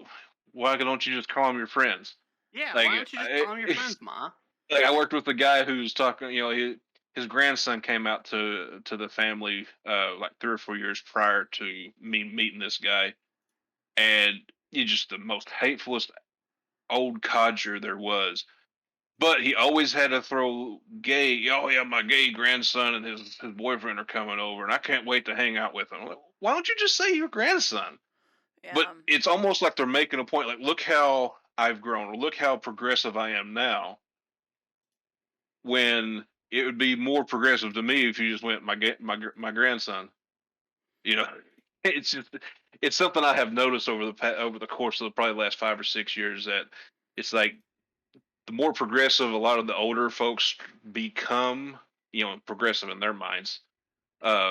It's more that they want to point out, like, oh, I never would have been cool with this 50 years ago, but now I'm all right. Right. Are you? Are you sure? Yeah. Are You don't sound sure. You keep saying it like you're trying to convince yourself. Yeah. Right. It's like Why do you keep saying this, Anderson Cooper? yeah, I fucking Old people are the worst. It's okay. You can say it. so I live in a a blue city in a red state. And my old job took me out of town a lot, and it was these tiny little conservative towns and shit. And I've told some stories to friends recently about some of the shit that I've had to put up and go through and deal with. Like, but I love when I would walk into a house and somebody would look at me and they would go, "Are you a lesbian?" And I'm like, "And what does that have to do with me mounting your TV?" And I'm like, "Well, it doesn't." And I said, "But you wanted to ask, so let's have the conversation." And in my head, it's, I'd have fucked you until you opened your mouth and all the stupid fell out, and I certainly am not fucking your troll of a husband. So, See, like, that's how that conversation kind of went in my head. It was like, "Are you a lesbian? Are you Like- offering? 'Cause you're kind of cute." Oh my god! No. I'd actually much prefer it if you were a lesbian to know you had the core strength to make sure that my mounted TV stays upright. Hey, and don't worry about Hank over there. He's just like, he's just got a new bandsaw in, and yeah, he's cutting across the burn tonight. In that right, Hank? Well, fuck girl.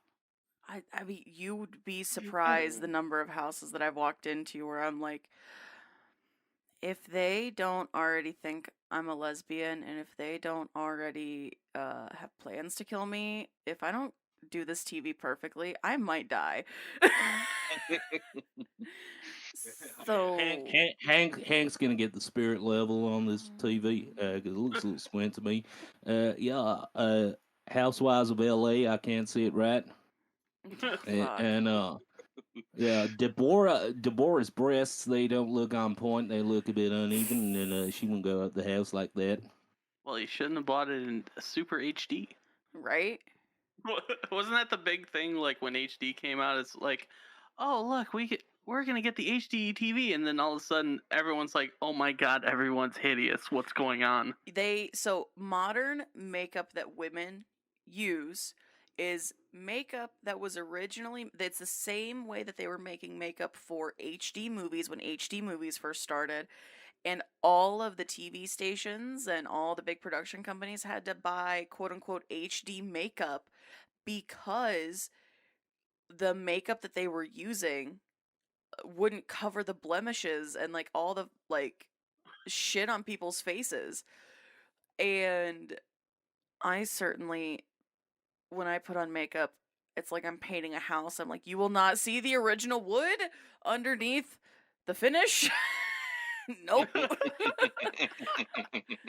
Like, Like I've had to do makeup occasionally for some people who I was filming, and at one point I was like, when we're done, can we just take a rag to your face and just remove the rag because your face will be on it? yeah, I had to put it on so fucking thick. that's so during the subathon, I started the subathon by doing a full face of makeup. And about 18 hours in, so about halfway through, I was like, cool, I need to take this makeup off my face or else I'm going to have zits for 3 years. And it took 3 makeup wipes to take all of the makeup off my face, and I still couldn't get all of the eyeliner and mascara off. I paint my face like a goddamn house. And, like, it's insane. And there's a reason I don't do my makeup for every fucking stream, because it's so much goddamn work. Also, eventually it'll get expensive. Oh, absolutely. It's Yeah. the worst. And people will start wondering why this fucking rerun of a Kiss concert's working for charity. Which one? Which one? The charity of Gene Simmons' asshole. Do you know his tongue can actually reach it? Oh no, I didn't need that mental image. What have you done to me? Yeah, that's how he tunes his bass. Mm. I hate it. Is it a double bass? Oh. Check in next week to find out. Too bad this is the end of season 1. You know, it's funny. It's because like we're talking about Super HD, and I believe 4K is when the American public finally realized Larry King was gonna die. Right? I saw, Like fucking hell, Imhotep, the mummy with Brendan Fraser. Oh, it's Larry King. He's like going hard ass earth. Oh, he talks shit now too. Oh, great. wait, I found something. I found Larry King currently. Oh no. Crypt keeper. God damn it. I mean, you right. No, Crypt keeper's got less wrinkles. Oh. Yeah. Damn. Wait, that- isn't that- Larry King dead? I think so, yeah. Exactly. Okay. That's, I think, yeah. That picture's actually from like the roast of Pete Davidson when he made a joke that didn't land about Mike the Situation on Jersey Shore, Fuck. and then everyone else on the Comedy Central roast like so. I mean, I don't know, like who's a comedian?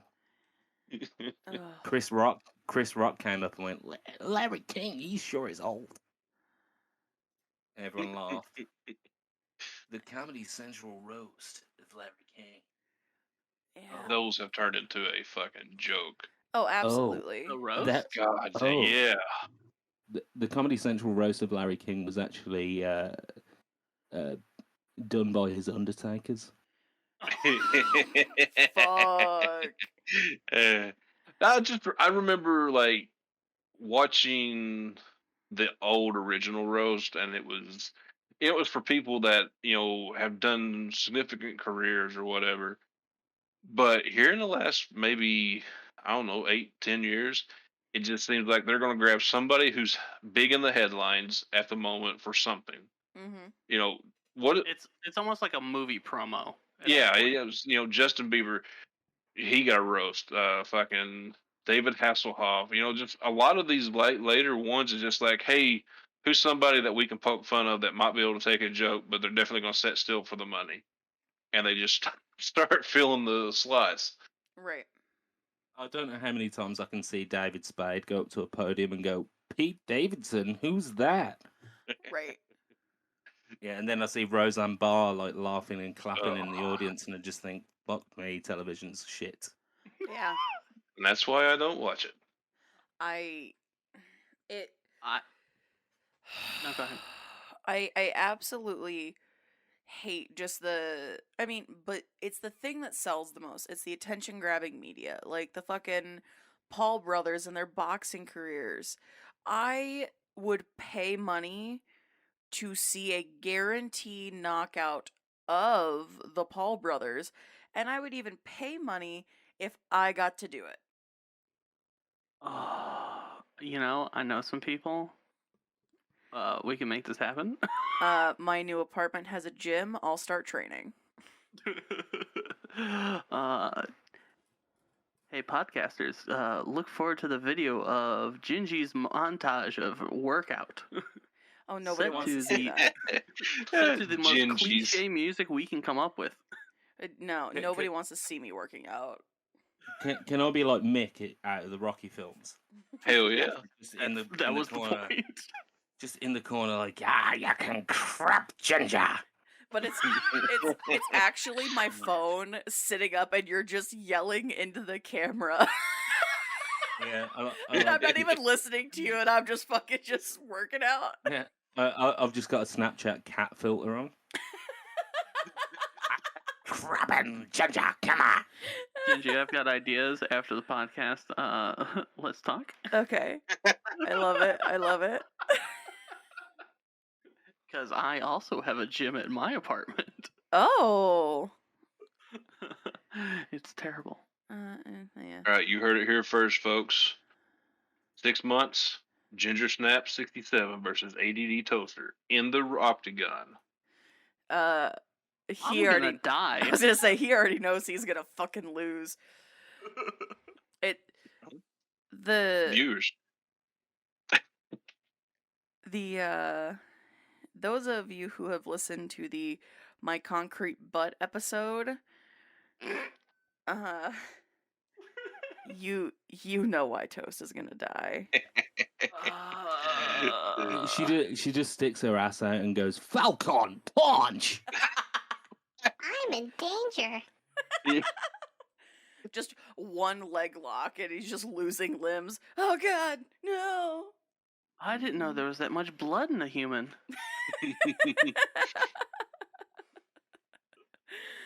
Yeah, that would be. I fear the next person I ever get into a physical altercation with. Because once I sit on your chest, you're probably gonna die. But before then, if I get you in a leg lock, you're fucked. I'm just big scary. Jeez. ECW, man. Mm-hmm. That's big scary, big mood. Ginger used a completed Resident Evil 3 playthrough on ADD Toaster, and he's on the fucking ropes. Waiting for gave me the trench finger? coat daddy. Listen, Isn't that the final gun? Isn't that what it's called? That's stream meta. We don't talk about stream meta. We don't need to be breaking the fourth wall. I am just that emote, the not like this emote. That's just all that's happening right now. Not like this. No. No, no, no, no, no. Oh no. Oh no. So that's the majority of my streams is just sound clips. I mean, fair. Very fair. So, I just had a thought. Uh-oh. So we're all in danger. I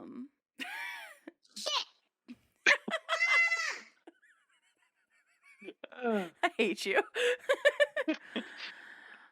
I guess since this is the wrap episode of season 1, I guess knowing that you two both have been on the podcast before, you guys both have gone through this experience before. Since we don't really have a whole lot of guest questions, what? I have two, by the way. Oh, you do? Fabulous. Well, we'll start off with this. In the future, what would you guys like to see of this podcast? Because you both are listeners, but you both have been guests, so you've been on both sides of the experience. What kind of new crazy shit would you love to see or hear happen, or types of guests, or what do you... it's for me. It's kind of a hard one because I really dig the format that you guys have built, and the idea that got the whole ball started, which is talking to other content creators and other people that do stuff. I really like that gig. I guess really for me, continue doing what you're doing, of course, because it's really cool to be able to get to know someone off of stream. Because even though, no matter how real, quote unquote, you are during stream, it's still a persona. To some degree, it's still a persona. Right. So getting to know someone, even if it's not, the intricate details of their life, Right. it's still, getting real reactions, real conversation going and stuff like that. And I really dig that. It's just keep doing what you're doing, and I think something cool that I would like to, well, I wouldn't say I would like to see, but as a thought process, is something similar to what we're doing here. Instead of, if you have a downtime where you ain't got a guest lined up or whatever, you can get uh, a few people together and talk about, I don't want to say current events, but like current, if like in our situation where we're involved with streaming, like, hey, here's some stuff that's going on in streaming. What's our hot takes on it? What's cool? What's bad? Yada yada yada. But also having fun with it. Yeah. I like it. And I value your guys' feedbacks because you guys are on the content creation side. And you're also, I mean, like I said, you're listeners and you've been guests. So I definitely love to hear ideas and thoughts and suggestions. Toasty, you got anything? I thought of something goofy. Lay it on me. I'll take anything. right. You know this. Oh my! I knew it. I want every single stream to have a new description of Golden Tin. no, of Druid's kimono he's currently wearing. God damn it. Yeah, it's why have cotton when you can have silk? Fuck. Yeah, well, it's a funny thing. I don't hear any feedback at all. I have no idea what anyone thinks about the podcast. So just to hear that, It's all in the reviews. Yeah. Well, there's a really good review out there, and I can't remember. Fucking hate what you. it said. I fucking hate you. Oh my! Hold on. Did it say something about potatoes? Hold on. So if you haven't, there's 2 reviews on Apple Podcasts, of our podcast. And why are you being dumb? God damn it. Is that it? Is that it? No, that's not it. That's it. Reviews and ratings. This podcast left me in stitches. I've laughed, I've cried, I've spilled water down the front. Oh my pass. Pure gravy. 10 out of 10 would recommend to all adults. I wonder who wrote that. Who wrote that particular review? thanks, Mom. Like, I mean, we don't get a whole lot of feedback, but I also know that you guys aren't gonna, as I said in last podcast, fluff my dick. You guys aren't gonna fluff our dicks about it. So, Well, no, I got pretty soft hands. I mean, blah, blah, blah, blah. But no, I just we should make it better, stronger. Yeah, I would. And in a rare, moment of just being me, I just want to thank everyone for accepting just some random guy to speak to, because I literally who the fuck is Druid Knowledge? He's just the guy that does the podcast, nothing else, no stream. End of season 1. Thank you, to both you, Lava and Toaster, because, and everyone listening, because I do nothing. So you do more than you give yourself credit for. Yeah, That's what I was going to say. And I think I said it when I was on the podcast before. One thing I like about the dynamic is you're not a streamer. You do create content. You are a creator, but you're not a streamer.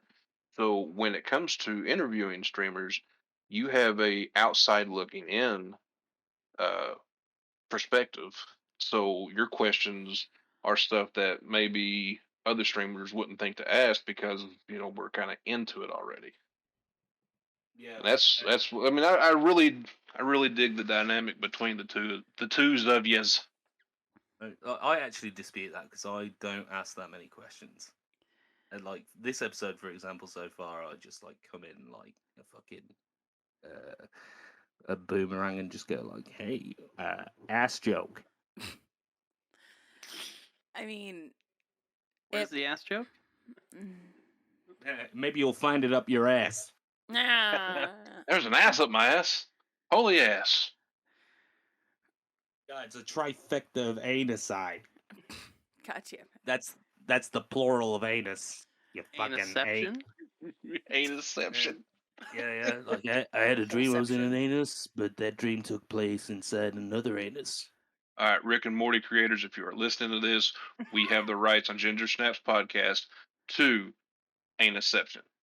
Yeah, but they're fucking lazy because all they'll do now is like they'll burp down the screen and they'll go, "How about we put a bunch of autonomous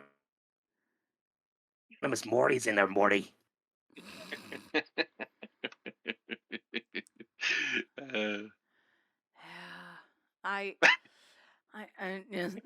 No, I don't even know what to say anymore. Fuck. Come up with another answer to that, Morty. Yeah, the thing that I love about it though is the dynamic, because when we had on Ronnie, fucking Druid just led the show with that podcast. And I just sat there going, "Aww," and I just, let those two shine as much as I fucking could. And it's such a weird dynamic. I mean, everybody who's in this podcast knows the stress that moving has done and all that kind of stuff. I mean, like, and all of you know what it's like to try to create content while you're doing all of it. Mm-hmm. And so for me, knowing that people are still enjoying what I'm doing while I'm like, "Hi, I'm a total chaos monster right now. I hope you don't mind. Hi, welcome in. I'm so sorry. I'm shoving my chaos on you." Like, I almost said shitting chaos, and I was like, no, that's just not. That's not the sentiment we want for that statement. You're welcome. All right, fine. I'm getting Taco Bell tonight. There's like no kebabs were harmed in the making of this podcast. Oh, now I want kebabs. Damn it. Yeah, there's a really good shawarma place down the street. Are we going there when I visit? There's a lot of them. It's not hard to get a shawarma here. To say you're in Michigan, I would say that's pretty much every street corner. I'm in Detroit. Oh yes. Do you want Toaster? Can I just say I tried Detroit style pizza for the first time. And how quickly did you throw it in the garbage? Oh, that was great. I loved it. Okay. Wait, what did you get? I just got the cheese. I mean, from who?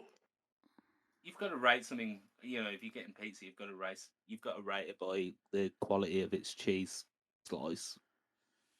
Because everything else is just fucking golden 10 on the mozzarella. God damn it! I thought we weren't doing this. Okay, I have a legitimate question because I've got English friends and they're my friends, so I can't believe half of what they tell me. I have heard a rumor. So, Druid, is it true that across the pond you guys have corn on your pizza as a normal topping? Yes. Okay. Yes, I was gonna say yes. I have had it. It's actually not that bad. It sounds actually really good. But they also have a really sweet corn. Yeah. Yeah. Well, when the thing is, like, because you can't digest corn, so it just comes out the same way it went in. But actually, when you eat corn on a pizza, you actually just shit out an Italian man shouting at you. I thought the corn was ribbed for your pleasure. Oh. Well, unfortunately, Aw. Kids don't look up. unfortunately, Jonathan Davis was nowhere near it. Yes. God damn it. Oh. Yeah, Wow. Holy shit. Well, I've asked my question. Druid, you said you had a couple guest questions? So I've got two more from 0121 Dylan. Hell yeah. So he's enjoying asking the questions. So I've got two. One of them's a bit risky, and we'll get to that. But we'll start out. So 0121 Dylan asks, when you were at high school, what was the biggest high school drama that you ever witnessed? Ooh, I've got a good one. So we'll start with Toaster. Yeah. Okay, so in high school, we all had the senior prank, right? Mm-hmm. And sadly, I wasn't allowed to be a part of it, mostly because the rest of the seniors didn't let us choose it. But the 2 years beforehand, I was a sophomore, and the senior class decided to build 3 cars from scratch completely in one night in the gym. Moved all of the saran wrapped all of the toilets. Okay. And the biggest drama we had to deal with is the fallout of apparently 3 of them went into the biology lab and put up porn Oh. on every square inch of the biology lab. And to make it worse, they called out the biology teacher, who was 25 at the time, Oh no. and was like, she was sleeping with one of her students. Ooh. Now, we did all find out that it was not true. It was just a stupid fucking rumor.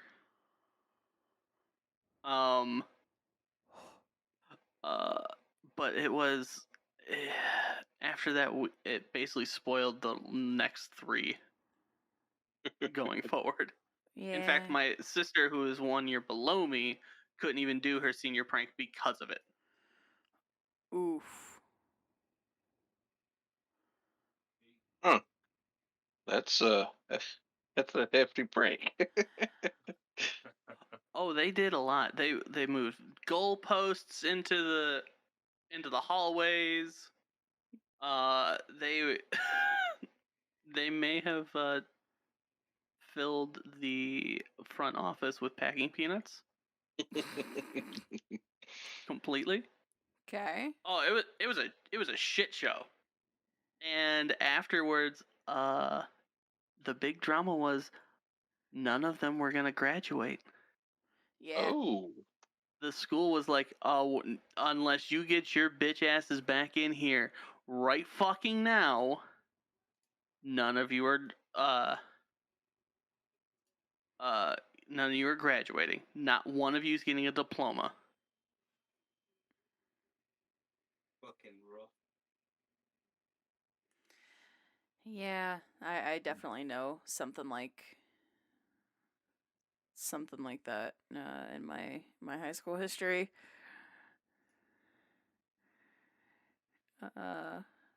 We so my junior year, the seniors did their senior prank, and what they did was they bengayed the toilet seats and they did the typical kind of pranky stuff. But then they got on the roof of the school and on the giant skylight drew dicks, swastikas, Oh, the okay. N-word, and they ended up breaking something on the roof of the school. And so we all come in from school, and the skylight was directly above this little like set of benches in the middle of the main hallway of the school, and we called it the Passion Pit. And I would always hang out at the Passion Pit with a bunch of the other band kids and the comp sci kids, and we looked up because we weren't allowed in the Passion Pit, and we see it and we're like, oh fucking no. And 5 kids got expelled. 12 kids didn't walk, which was already a huge chunk of that graduating class. And like it was bad. Like the school district pressed charges. Damn. Oh shit. And Batman was really confused Right. in Gotham City. The bat signal. Yeah. And was so fucked. my senior year comes around, and nobody else really had the balls to do a senior prank except for the head of the percussion section and I in marching band. We took his grandmother's car and stole it out of her barn, and we pushed it into the Passion Pit. We broke into the school in the middle of the night and pushed the car into the Passion Pit. Nice. And then we left. And the principal was just like, hey, so you guys need to get this car out of the school. And we're like, okay. I'm driving it out the front door. Grease lightning. Like, we dismantled the door to push the car into the school. Now, how big was the graduating class? So my graduating class was about 100, but only about 80 walked. Aw. My graduating class was 34. Jesus. 8 didn't walk. Oh.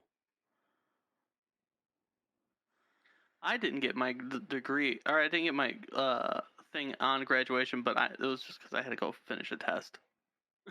Oh my in god. chemistry. Yeah. The biggest test of them all, manhood.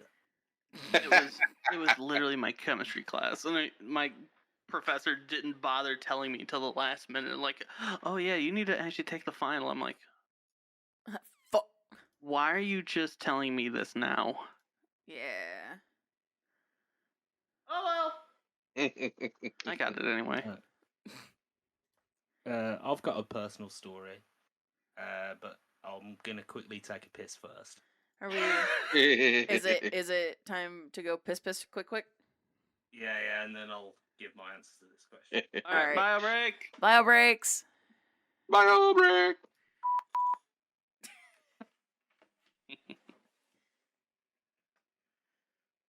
Software do you use for your voice changing? I don't. I have a Go XLR. It also makes it really easy to clip people's audio out of context. Hell yeah. Like Gingy's.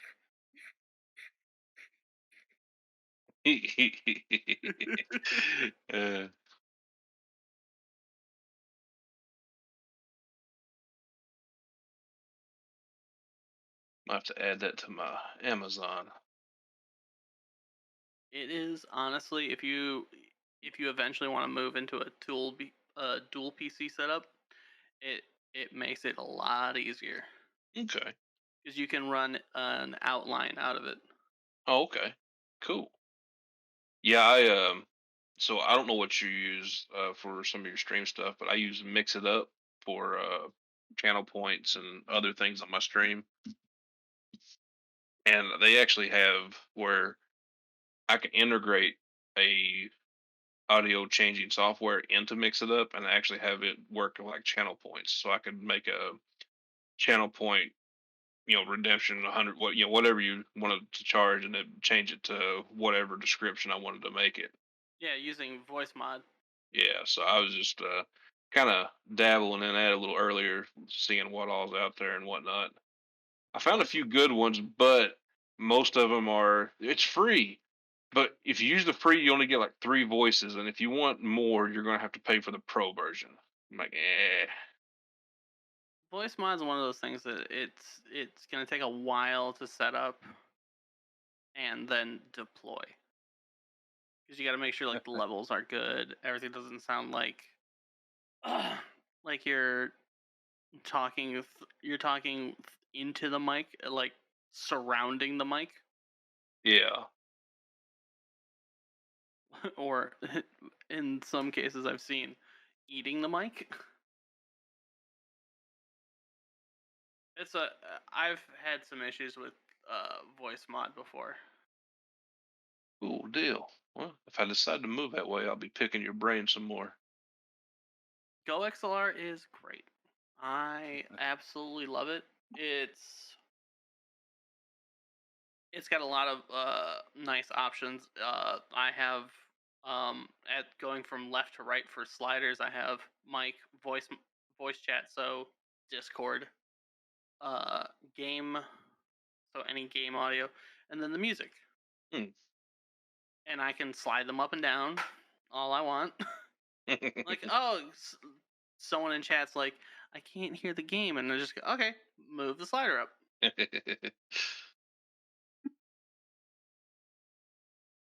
Or, hey, they're really quiet. Can you turn them up? And I'm like, oh yeah, sorry. Hell yeah. What was that about voice mod? Yeah. It sounds like the fucking roller.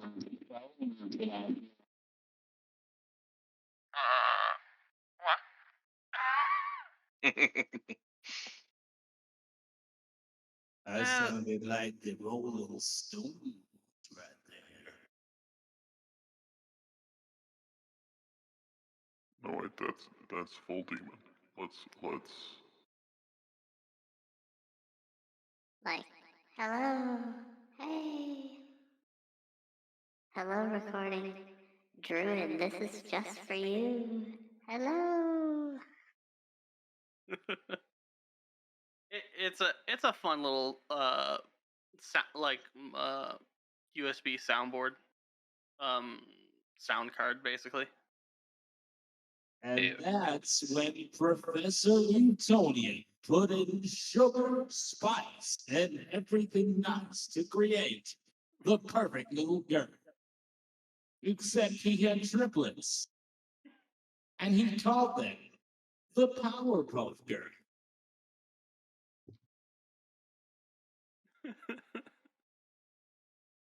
And then he lost his housing benefit. Then he lost his mind to having to raise 3 girls. And he lamented when Blossom, Bubbles, and Buttercup found Snapchat. Oh no. Just wait for them to find OnlyFans when they're much older.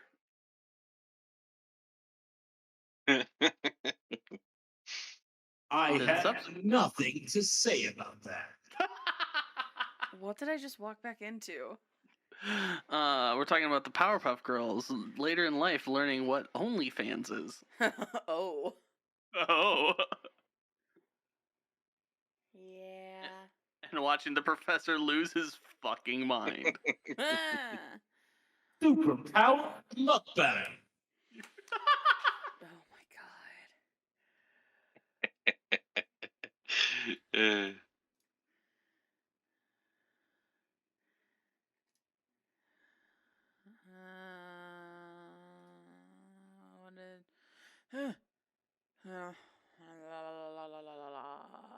Yeah.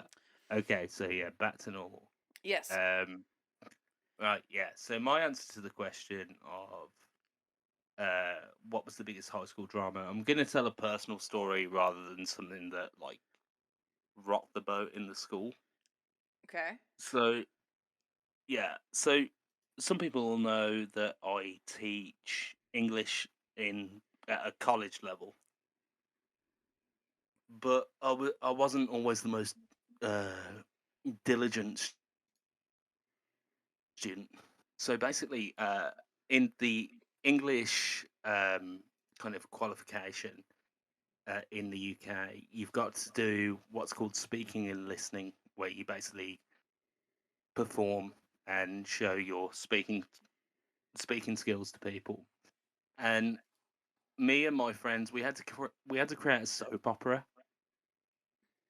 to do in front of our graduate year at school, and we made it super risky. We called it so there's a soap opera in the UK called EastEnders. I have Which- watched it. Yeah, so it's like it's the same as an American soap opera, but everyone's fucking British, all right? But so we did one called East Johannesburg that was full of the shadiest characters that you could imagine, like crypt keepers that made love to the dead, just disgusting dark shit. And so basically, I got banned from working in a group of people in these speaking and listening assignments. And at the end of the year, we had to do a speaking and listening assignment in front of the whole school to get our final grade. Oh no. And because I was banned from working in a group, we had to perform a scene from Shakespeare's Macbeth, right? So my teacher comes up to me and says, "Well, you're probably better off doing a monologue, a scene with one character, because you're not allowed to work with anyone. You're not allowed." So my 15-year-old brain, I thought, well, fuck you, and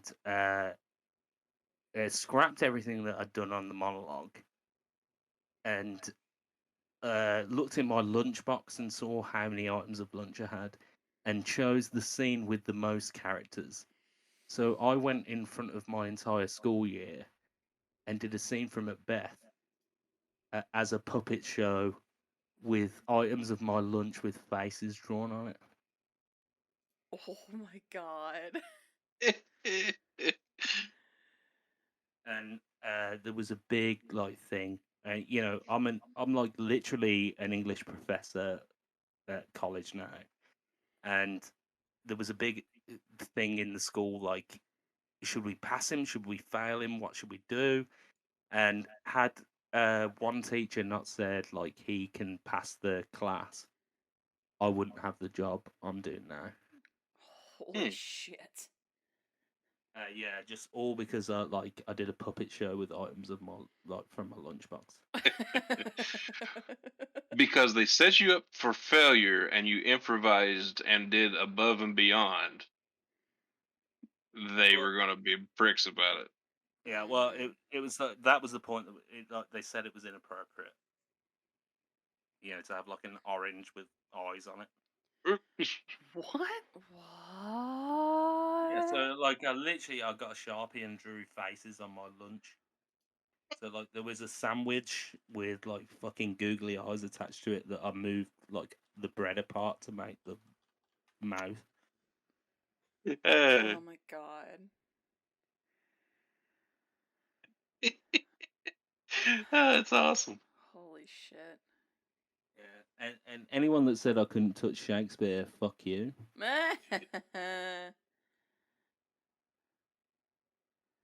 So lava.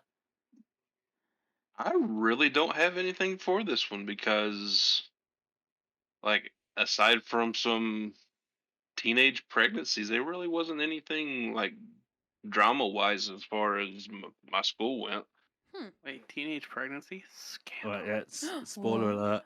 Spoiler alert. All the babies were lavas. Nah.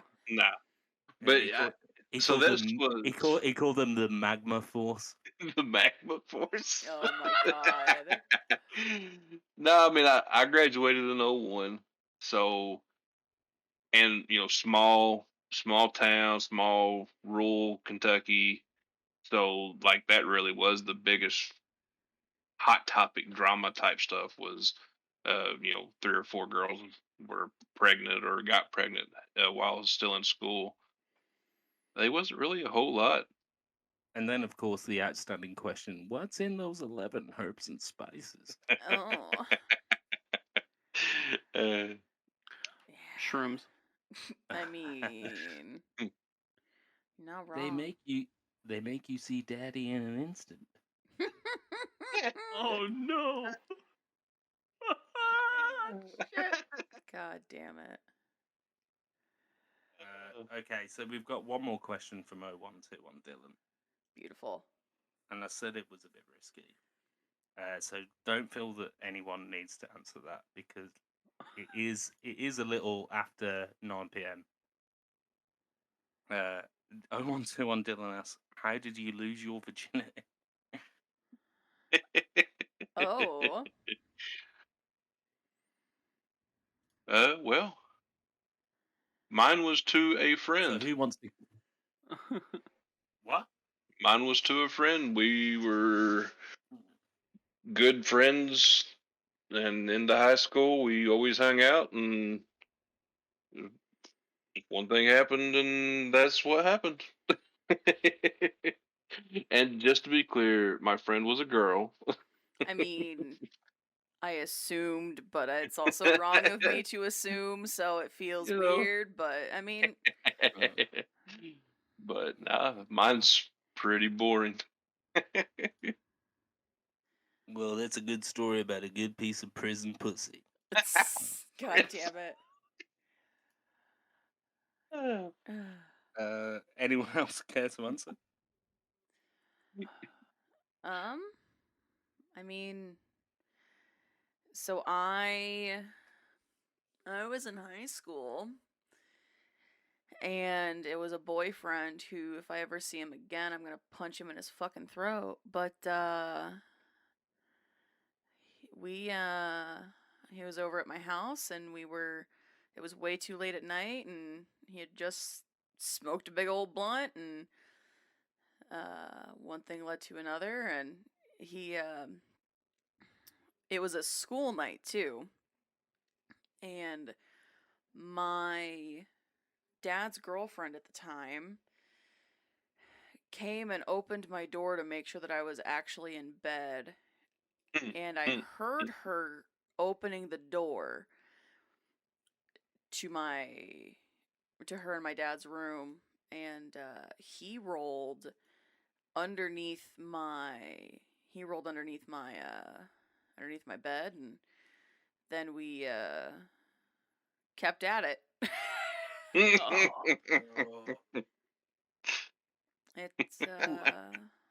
yep, I'm not ashamed of it. I mean, it is what it is. But yeah, I was one of those kids that almost got busted fucking sleeping with their high school boyfriend by their parents, and then he proceeded to, after we were done, climb out the window and go back to the van that he had parked at the road, and we broke up probably 3 months later. Oh no! He fucking deserved it.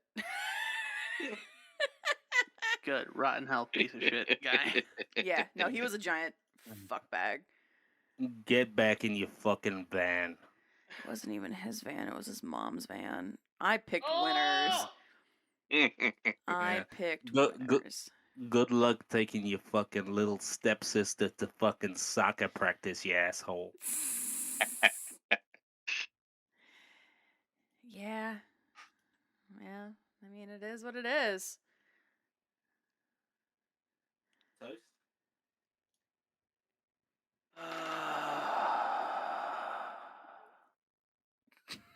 If she actually listens to this podcast, I'm sorry. It was senior year. It's about 6 months earlier. I had just gotten my first car. The two are definitely linked. Oh no! It So near my high school is a parking structure that services the theater. That's not far from it. Still there. I had decided that what we wanted to do is we wanted to go and do some good things. Mm-hmm. Happened to be raining. Car windows are steaming up, and I parked in the middle of the upside of the parking structure, expecting no one to be around us. And that's where it all started. I mean, and yes, there were people who were definitely at one point looking in and going, "Oh my god, they're fucking."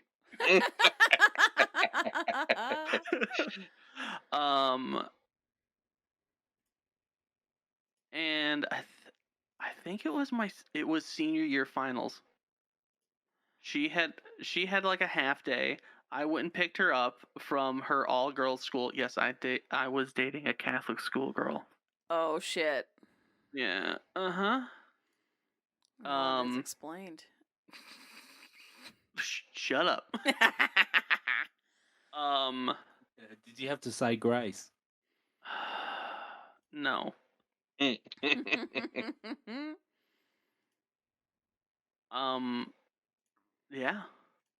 That was the first time. God damn. And then after that, we went back. We chilled on the couch at in my high school and played some Xbox because we were allowed to bring our Xboxes to the school. God damn it. So thanks for the ride, Bill Gates. Now we found out why he really missed his chemistry test. I learned right then what the meaning of Halo was. We all know who Master Chief was that day. Uh-huh. Jesus fuck. I made her my Cortana. So when you came when you came, did you go oh? Oh. No, she did. Oh, there it is. So when you say you had sex with a Catholic schoolgirl, you actually meant like a monk. Yes, there was a lot of rubbing of the small bald spot on top of their heads. It was a Byzantine Byzantinian? Benedictine. That's what I'm thinking. Benedictine monks. Oh my god, my art history major is killing me right now. Oh my god. Well, what a sordid diploma of depraved sexual acts you have. You don't want to hear the other stuff we've done.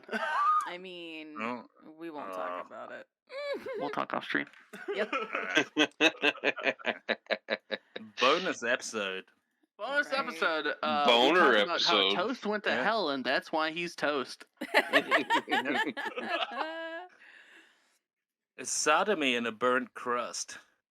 God damn it. Let me put it this way: that relationship was more sodomy and less Gomorrah. Oh my god.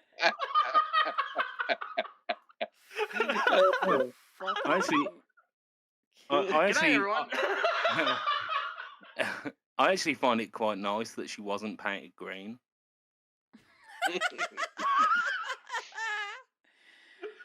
Oh my god. Next guest on the podcast, Zoe Saldana.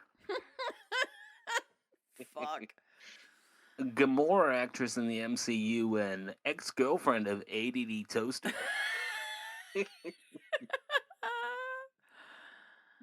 Yeah. Oh god. Okay, so I guess mine. Okay. Yeah, it's a strange story. I want to hear it. So, when I was, I would have been about 15, and the class I was in at this certain time, we used to talk too much.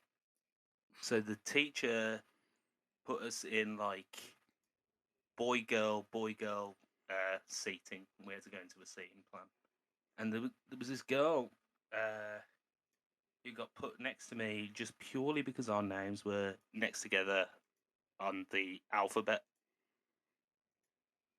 And so about a week after we got onto like this seating plan, she starts like giving me some like mad signals, and I'm like, at that time I was totally not used to getting signals. It scared the crap out of me. So I'm like going, oh no.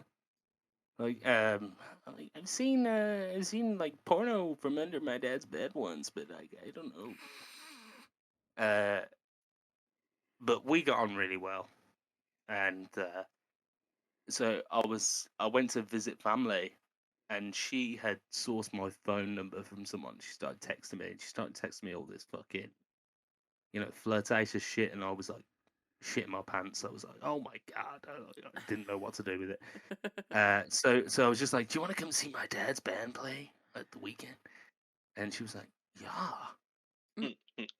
And we actually ended up making out in the back of my parents' car after the concert. But then it was like the awkward thing. We had to go back to school on Monday. So we get back to school on Monday, and the class, it was all the lesson was all on computers, and it was back in the day when school classrooms and schools didn't have enough computers to like get one person to a computer in the room. So me and this girl, who nobody thought we had anything to do with each other, like it was just, our names were alphabetically in the same place on the register. We got sent to a different room to work on the computers in a different room. Oh shit! And I lost my virginity at school that day. Oh. We won't talk about how many times I had sex in the hallway of my high school or in the bathroom of my high school. Well, here was the funny thing, right? Is that it was a math lesson, and we had to print out pictures of graphs. We had to like look at data and print out a graph, right? And obviously, like I spent most of the session doing something else. So as a fallback, I printed out a picture of a giraffe instead of a graph and gave it to the fucking teacher, and I got in a fucking whole load of trouble. And this is where we find out that Druid was homeschooled.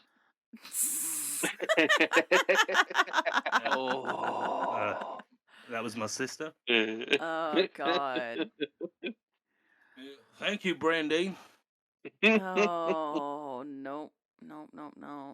It wasn't. It was well, I'm not going to dox her on the podcast, but you know who you are. You're listening.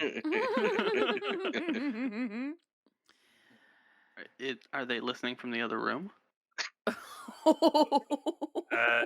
No. Well, No. They're listening to me, every time they open a social media app and I've posted. got it. 'Cause that's the effect I have. I mean, like, what a time to remember. They're not like hiding outside down the street with a long laser mic, are they? Like, oh, he's still there. Ooh. She's got 2 children now. None of them are yours. Well, yeah. Well, luckily the dates don't add up. I don't need Maury Povich to fucking come in. You're not the father, and then I run Is he around still doing things. Seriously? I don't know. Hold on. Probably. He's actually the Mighty Morphin Power Rangers Zordon's stunt double. It like when Zordon comes out of the glass, it's like a fucking goldfish on the sidewalk. Oh my god, the Maury show got fucking. Oh god, it says that it's still going. They didn't renew it for a few years, but the most recent episode was today. Oh no. Is my husband or my second cousin the father of my child? And today on Maury, we show RuPaul's Drag Race to people that stormed the Capitol. I fucking wish, bitch. Oh my god. Oh, that would have been 'Cause- fabulous. Because when it comes to storming the Capitol, if you don't love yourself, then how the hell are you going to unseat Joe Biden? Holy shit, Maury Povich is 82 years old. Really? Fuck. Holy shit. Wait, isn't Shatner 90? Shatner's fucking old Uh, too. Shatner's went to- going to he- space. Today? No, but he is going up with the Really? penis mobile. Yeah, he is. Wow. I can't believe it's international news that William Shatner's going to space. If he dies on that thing, you know Jeff Bezos is going to get an absolute slaughter of lawsuits. Absolutely. No. Every Trekkie in the known world will be like, "Hey Bezos, give us all of your money." Well, it'll just confirm what we already knew as Trek fans, that Jeff Bezos is a Ferengi. God damn it. Did you guys know that Maury Povich was one of his producers filed a lawsuit against him for sexual harassment? So was that the episode where he's like, "You're scared of sexual harassment? Come to the basement." Because This it's such a piece of shit. I mean, it's from Wikipedia. Take it as you will, but there's actual sources cited that actually, like, yeah, like New York Post, UPI,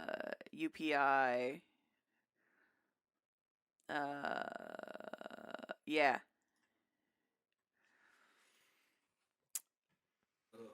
Talking You about want celebrities want doing Maury? dumb shit.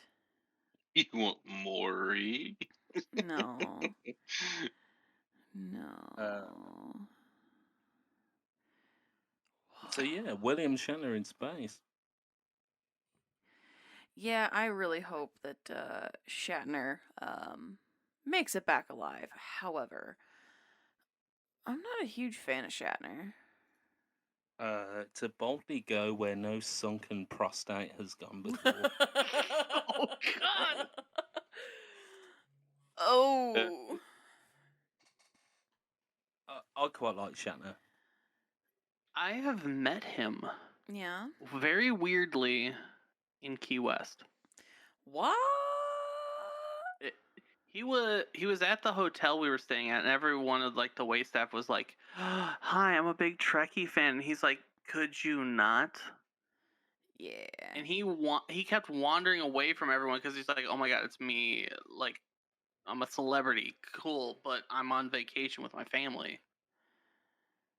And they just wandered over to like me, who was like chilling in the pool, and he's just like, "Hey," and I'm like, "Hey, how's it going?" He's like, "Not bad, just trying to avoid people." He's like, "Okay, cool." So, in the 60s, I used to make out with a lot of green women.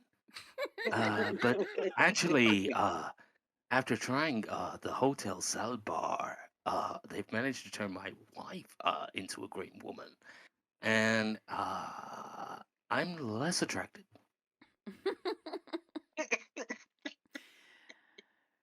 Oh my god. This reminds me of that thing about that video I sent you, Ginge. James Bond fucks a lot, but he is unfuckable. Yeah. Kirk fucks a lot, but is very unfuckable. Yes. Listen. Yeah, but well, nothing makes you want to fuck William Shatner less than the idea of him going, I'm gonna take Leonard Nimoy's lines.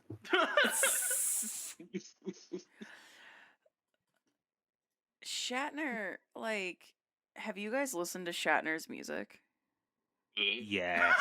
His spoken word. His quote unquote music. Have you heard Lucy in the Sky with Diamonds by Will Shatner? Lucy in the sky with diamonds. With diamonds. I packed my bag last night, pre-flight. Oh, the Rocket Man one is gold. Like a shower. Oh, no. No. What have I become? My empire of dirt. I won't let you down. I will make you hurt. You're speaking too fast for him. You gotta slow it down a little bit. Oh my god. I will make you Hurt. hurt. Listen, Johnny Cash in space. if any celebrity gets mad at me about my hot takes, they can DM me because I want to see those emails. right? Oh, I can't wait for Shatner to get back on us at this. But yeah, add us at. But like the one that's most likely to is H3 for the like the one sentence where it said they were shit because they're like, me and Hila we're not happy with people saying that we're not down to earth. I'm like, oh fuck off, bro.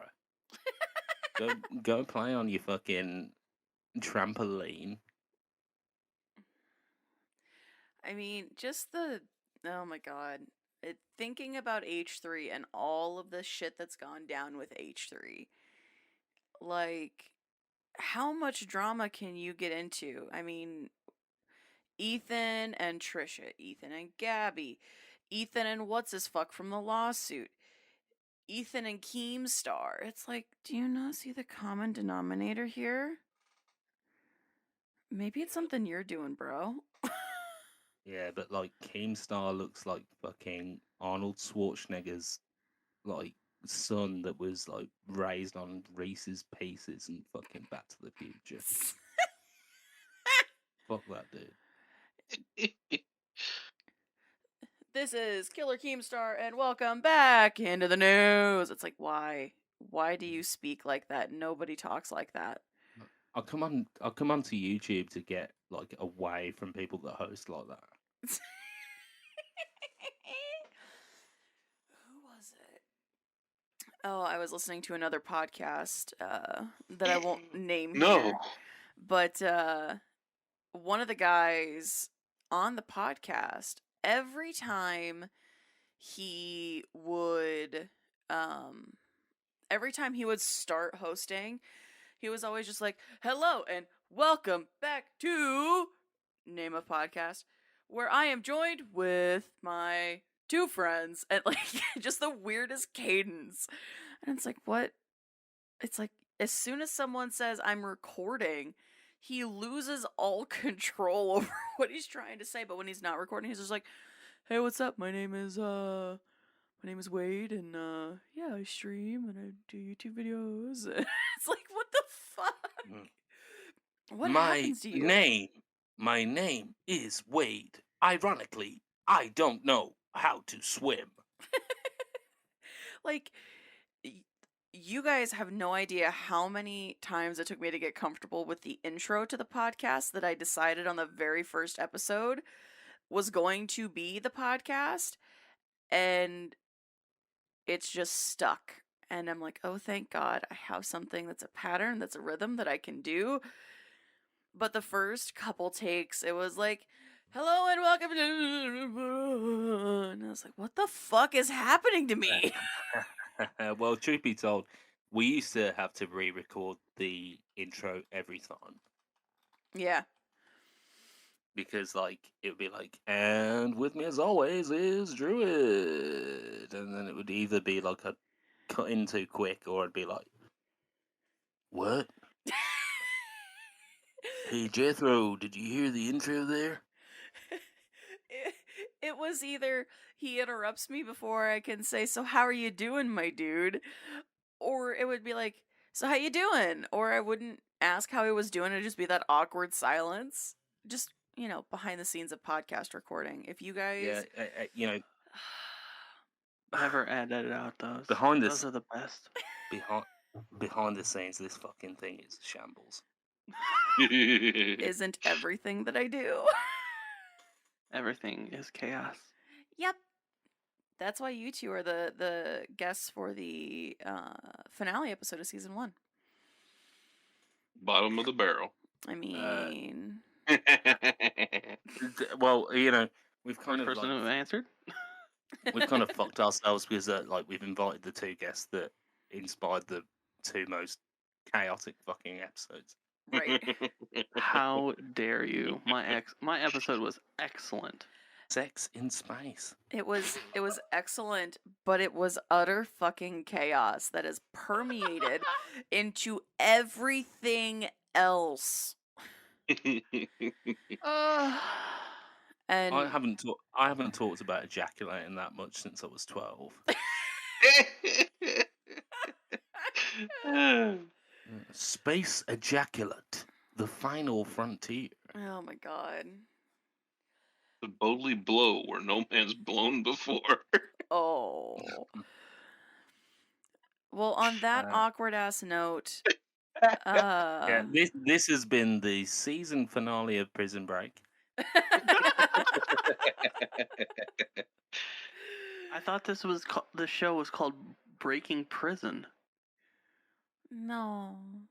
Oh wait, no, the that's the week- porno version of Prison Break. Yep. Well, we only call ourselves that at the weekend, darling. Yes. Get it together, God. But no, I want to say the biggest shout out and the biggest thanks to ADD Toaster and LAVAmonster for coming in clutch and making this just a weird and crazy and fun finale to the first season of the GingerTalks podcast. And I love you guys so much. And Druid, huge thanks to you because you do so much shit behind the scenes. And big preach to you. And you put up with all my I fucked up. And Well, and to be fair, only because like I fucked up at first, and then you had to take on a load of responsibilities you weren't ready for. nah. Nah, you're But fine. yeah, just while we're here, because I know you're like ending the podcast now, but like obviously, I just want to say my opinion. Like season 1, here we go in the bag. Thank you to everyone that's listened, everyone that's been on. You two guys, amazing guests. Absolutely loved every minute. Appreciate it. Yeah, I've loved every minute of putting this thing together. Yeah. And to like be able to like express myself, however vulgar, like however vulgar. What is it? Vulgarly? That's not a word, but you get what I'm saying. Like, thank you for letting me just like Ginger especially. Thank you for letting me come on and like because this has a lot to do with your stream. I have nothing to do with anyone's stream, so thank you for the opportunity to just like go out and make something. Absolutely. Yeah, I can't wait to see what season 2 holds. This has been an endeavor, a labor of love. It's been 3 months of us doing this, putting it together, ups and downs and twists and turns. I mean, personal lives exploding, stream life exploding. The things that you've got going on behind the scenes, like there could have been a documentary into the making of this fucking thing because holy we've shit. been through, like you might not hear it week in, week out, but we have been through some strange shit. Yeah. And if I could give the biggest of shout outs to every guest that we've had on so far, because we had Lila on, we had Adzi, Lava, of course, Toast, Ronnie, Authentic, Puma, and we've had you guys back, and I couldn't have, I mean, things kind of falling the way they fell. This has just been an amazing experience, and I can't wait to do more. Like, we started off thinking, oh yeah, it'll be like an hour long of us just kind of shooting the shit and not a big deal. And then our first guest podcast, we recorded 2 hours and we trimmed it down to just under 2 hours. And now we're recording and doing long form that I never expected us to be doing. And I absolutely love the way this has gone.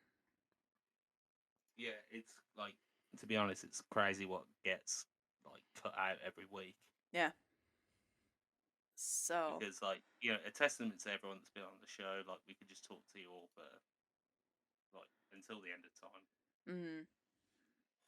It's been really cool to see the growth from episode 1 to this one. It's the conversations have gotten longer and more chaotic, and all in a good way. Oh yeah. Yeah. Yeah, thanks. I mean, it's who knows what season 2 is gonna look like. I know that I've got people gnawing at the bit to be on, which I've never expected that to ever be a thing to happen, that people would actually want to be involved with the project I'm doing. So I hope it's at least a little bit like Eric Andre's show, In the Chaos. I want on the street Ginge trying to break into the White House, telling them, I need to get in, I need to interview someone right now, let me get in! So, episode 1 of season 2, we welcome guest Joe Biden. Oh shit. Yeah, and I he's wonder just if I like, could get that to work. What is a stream if it's not a babbling brook? That's going to be the moment this podcast pops off, is when we get Joe Biden to this chaos mess. Fuck. It's comedians in coffee getting cars. I mean, I just can't wait to see what happens. Everything is predictable or unpredictable, and if you have ever been involved in anything that has to do with me, you know that I do everything by the seat of my pants.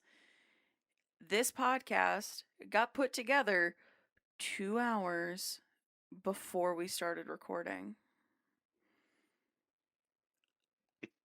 And if you've ever seen me scramble to make something work in the midst of chaos, I'm like, no, it's fine. We'll fucking do it. I got this. We've got this. We've got this option. And then I'm at the very end. I'm just like, it's like the kid holding up like the fucking macaroni art that just looks like a pile of dog shit up to their parents, going, look, I made a thing.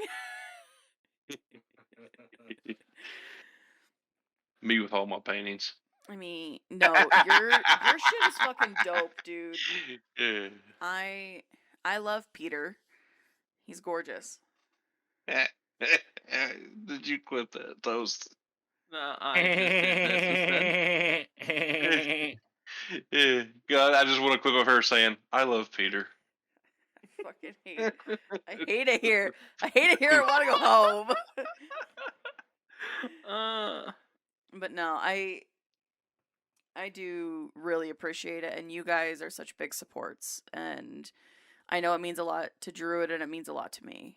So, absolutely. Hell yeah. I guess we'll let you guys do like we did before. Let's. I hate these words that are about to come out of my mouth because I know you're going to take it out of context. Is there anything that you guys would like to plug? I can think of a few things. I hate it. I here. have a couple of dams I'd like to plug. I hate it here. I hate it here.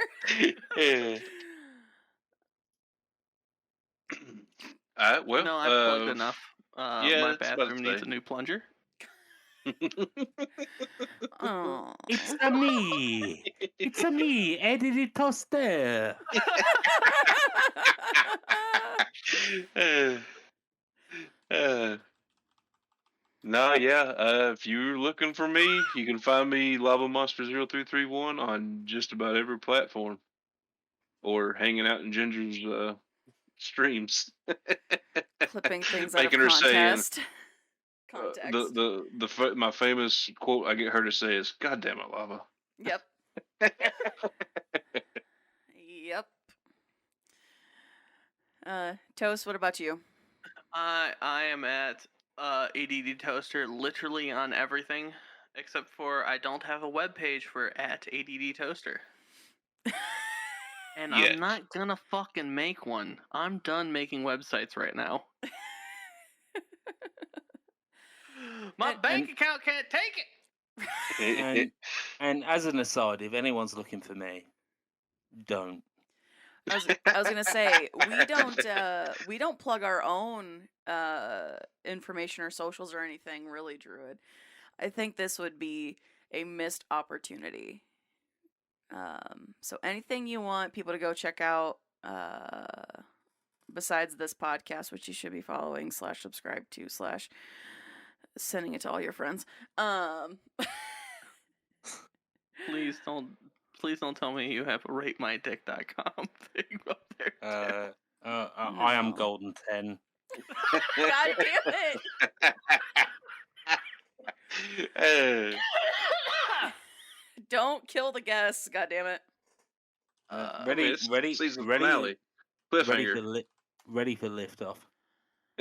My dick is William Shatner's fucking comm control on the Star Trek original series. God damn it. What would you like to I plug?